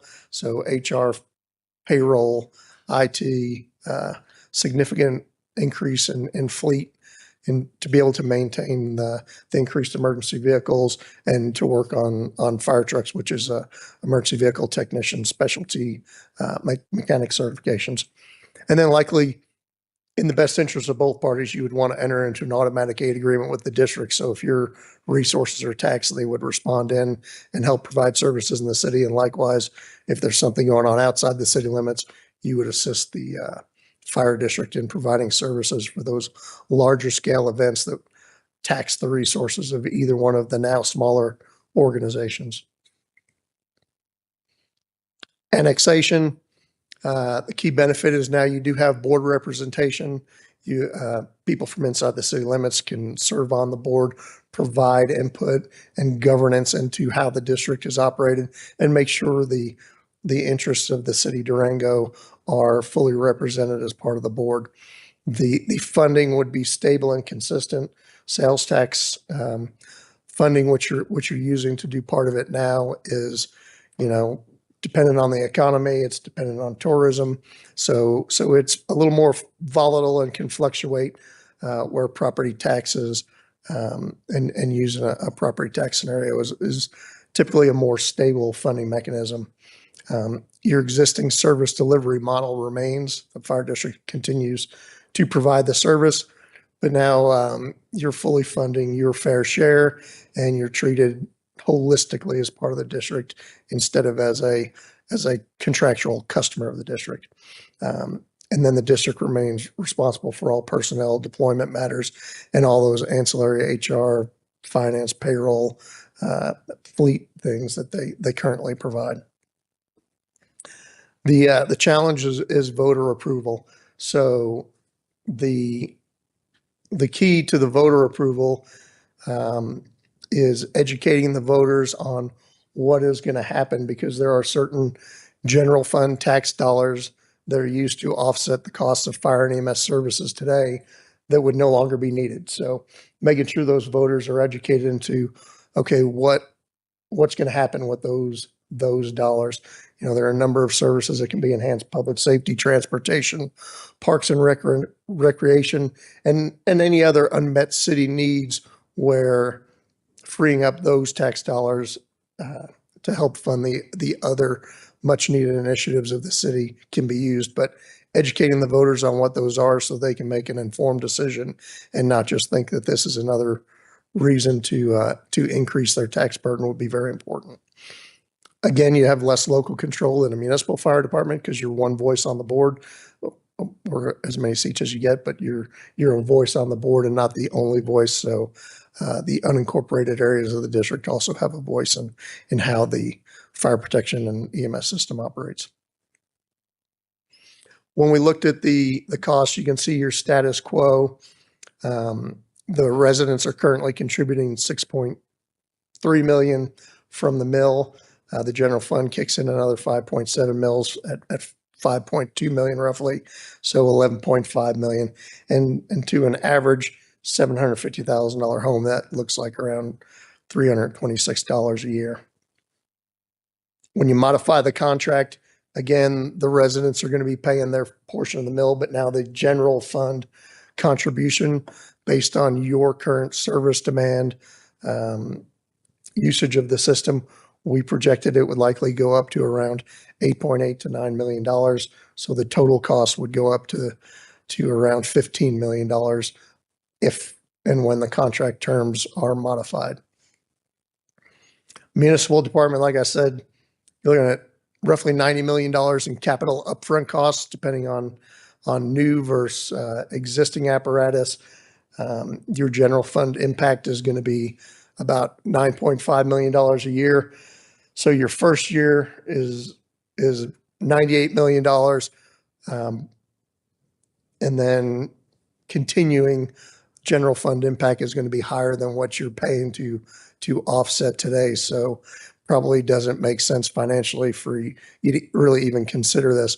The services, as you'll see in the report, they're providing high level of service to the city. Nothing's broken.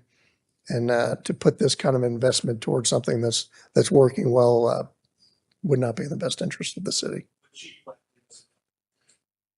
The fire hydrants you do own. You own them. You own the hydrants. They're on the city water system.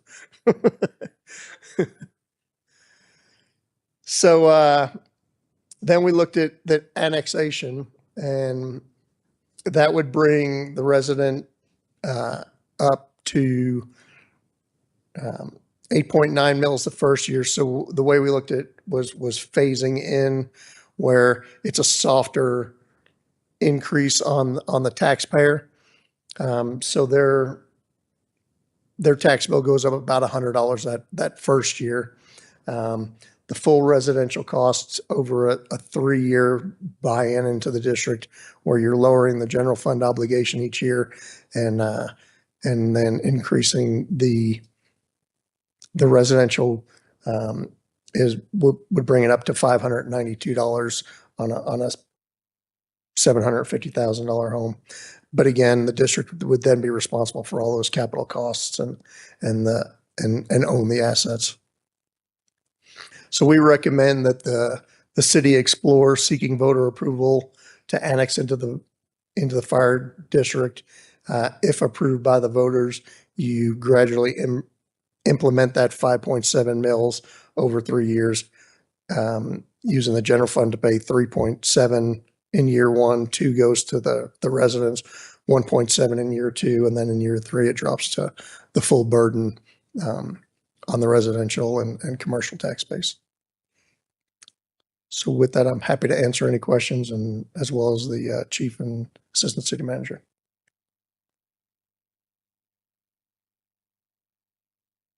Wow, thank you, Robert. That was a good report. I have one question now. If we went to ballot on this, is this going to be a county-wide vote or just in the city? This is city residents voting to annex into the district. Okay, so no county. Okay. They've already made that vote. They're in it. I appreciate the presentation. I think it all makes total sense. A small question, typical performance standards in a modified contract. I think you had talked about response times. Are there other typical performance standards that sometimes get written into a modified contract? So the performance standards, which are typical, are when there's controllable factors. The dispatching of apparatus in the fire service, it's 1 minute, 90% of the time is the best practice. Turnout times, so how quickly do personnel get up, get out of the station. A minute 30 is fairly typical for a daytime when they're awake. A lot of agencies do a different one from 10 a.m. to 6 a.m. when you wake up and you've got to get to the station.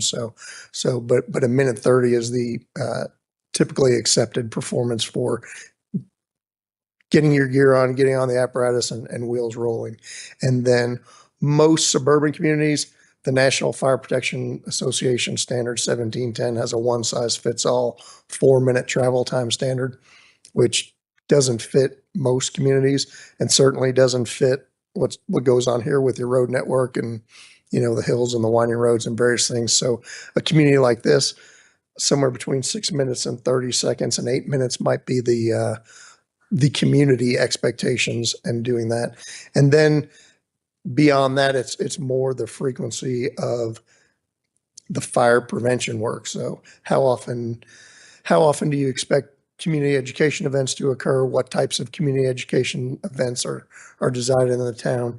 And then what types of fire prevention activities? Obviously, it would cost more if you said we want every business and every multifamily housing inspected every year, compared to low risk every 3 years and moderate risk every 2 years, and your higher risk, high assembly, things that would cause large loss of life potential or large economic loss to the city, as well as those state mandated prisons, hospitals, schools that need to be inspected every year. So if you did it tiered, then making sure that the businesses are getting inspected and things don't fall off are important. And all of those performance standards could be implemented from a fire board if we annexed into the district as well, correct? Correct. Okay. Thanks. Yeah, just a couple questions. Our contract expires 2027? 2028? Yeah, December 31st of 2028. 28. And then how long was that contract? Started in 2013, so it was a 15-year contract. 15-year contract? Okay. And before then, we did have a municipal fire department, right? 2002, I believe, is when you became the The municipal department ended in December 31st, 2001, which is when the consolidation started, but it was a functional IGA at that point. And then the district was actually formed in 2014, and that's when the current contract was voted on in 2013, started January 1st, 14. But that's when the current contract that we're under started. Cool. Awesome. Thank you. Yes.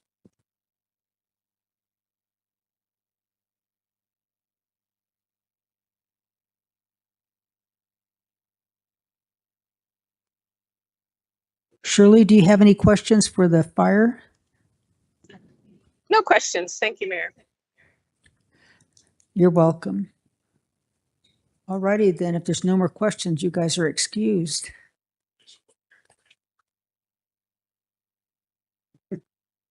Okay, so on the agenda, we have proposed new agenda items for discussion.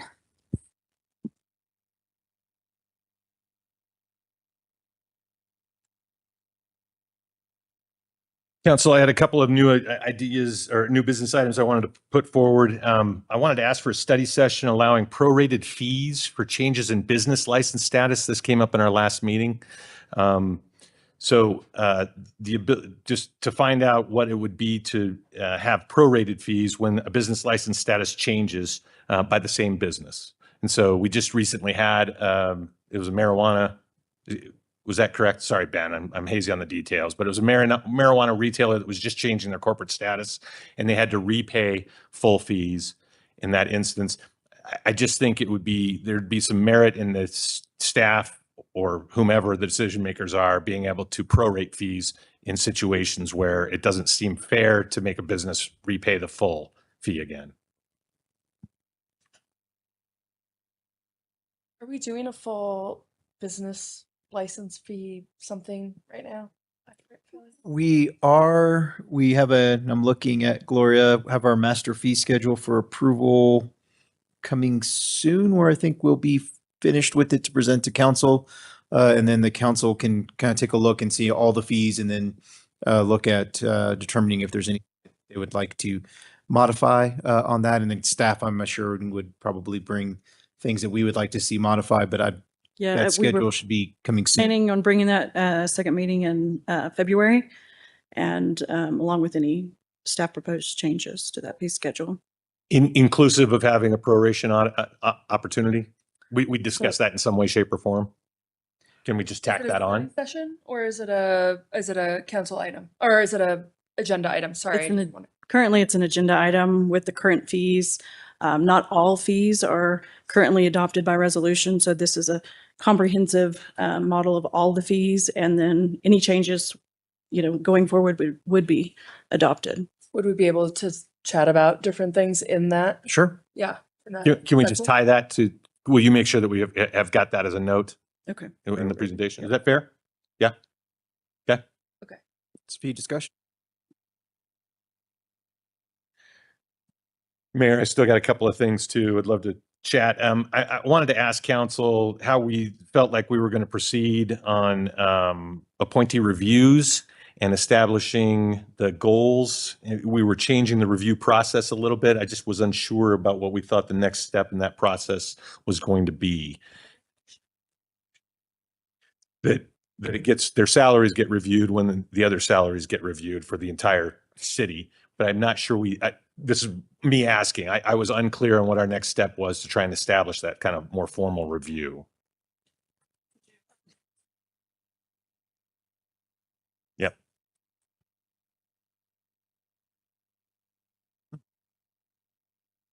Is there a process someone can help us go through to fine tune some things?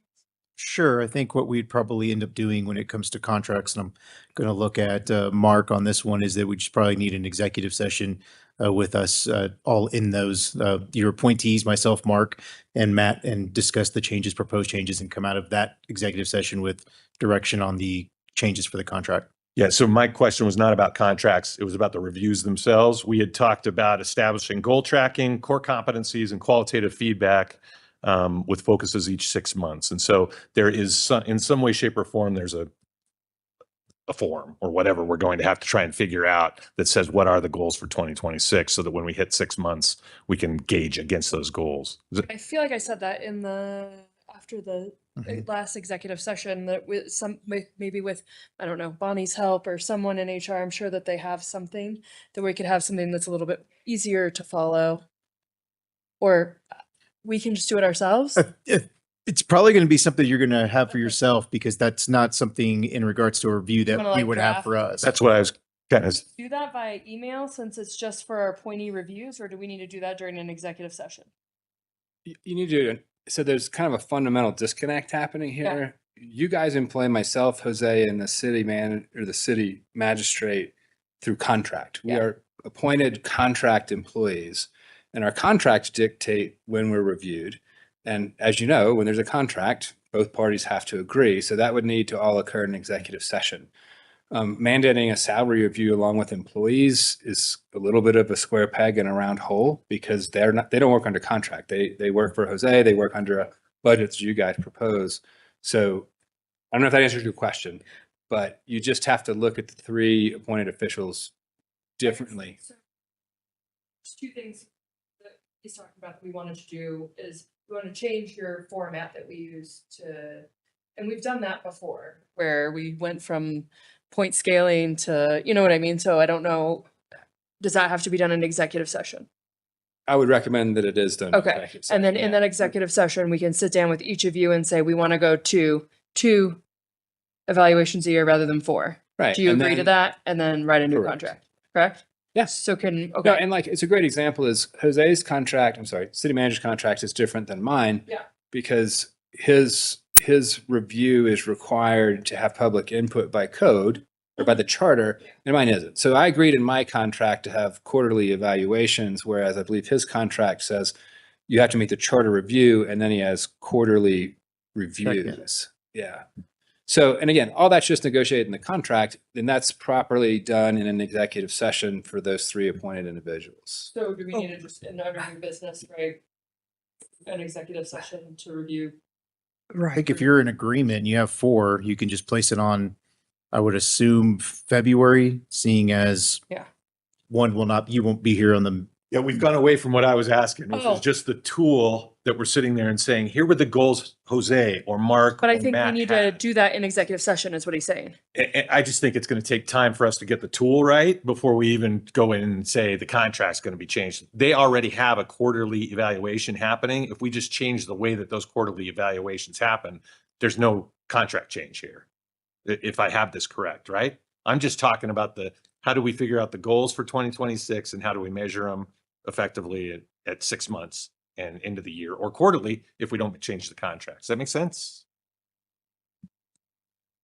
I'm fine if going whatever way. I just didn't want this to fall through the cracks, us go 3 months, and then we're back to the same evaluative process for the quarterly check-ins. Can one of us draft like a I think goal? what I'm trying to, and I think you have to do that by contract. Whatever, however you want, if you want to change and have a more specific evaluation process with goals and everything else that you would like us to meet, you have to contract with us to put that in our contract. Now, if you're just talking about the type of form you use, I mean, That's all it is. that's It's a the- form. Yeah. So can one of us just draft a form and send it out to each other and say, this is okay for people to use this form? And we can do that via email to I mean, you can- administrative. you employ us, you can say, hey, pursuant to your contract, we get to do these evaluations. This is the form I want you to prepare for that meeting. You can do that. Okay. So can we do this via email then? Mm-hmm. Just get it That's done. why I really just wanted to get input from council in a public meeting. How do we want to proceed with this? Okay. I mean, I would still suggest that you do that in executive session because of the nature that it's going to lead to in the contract.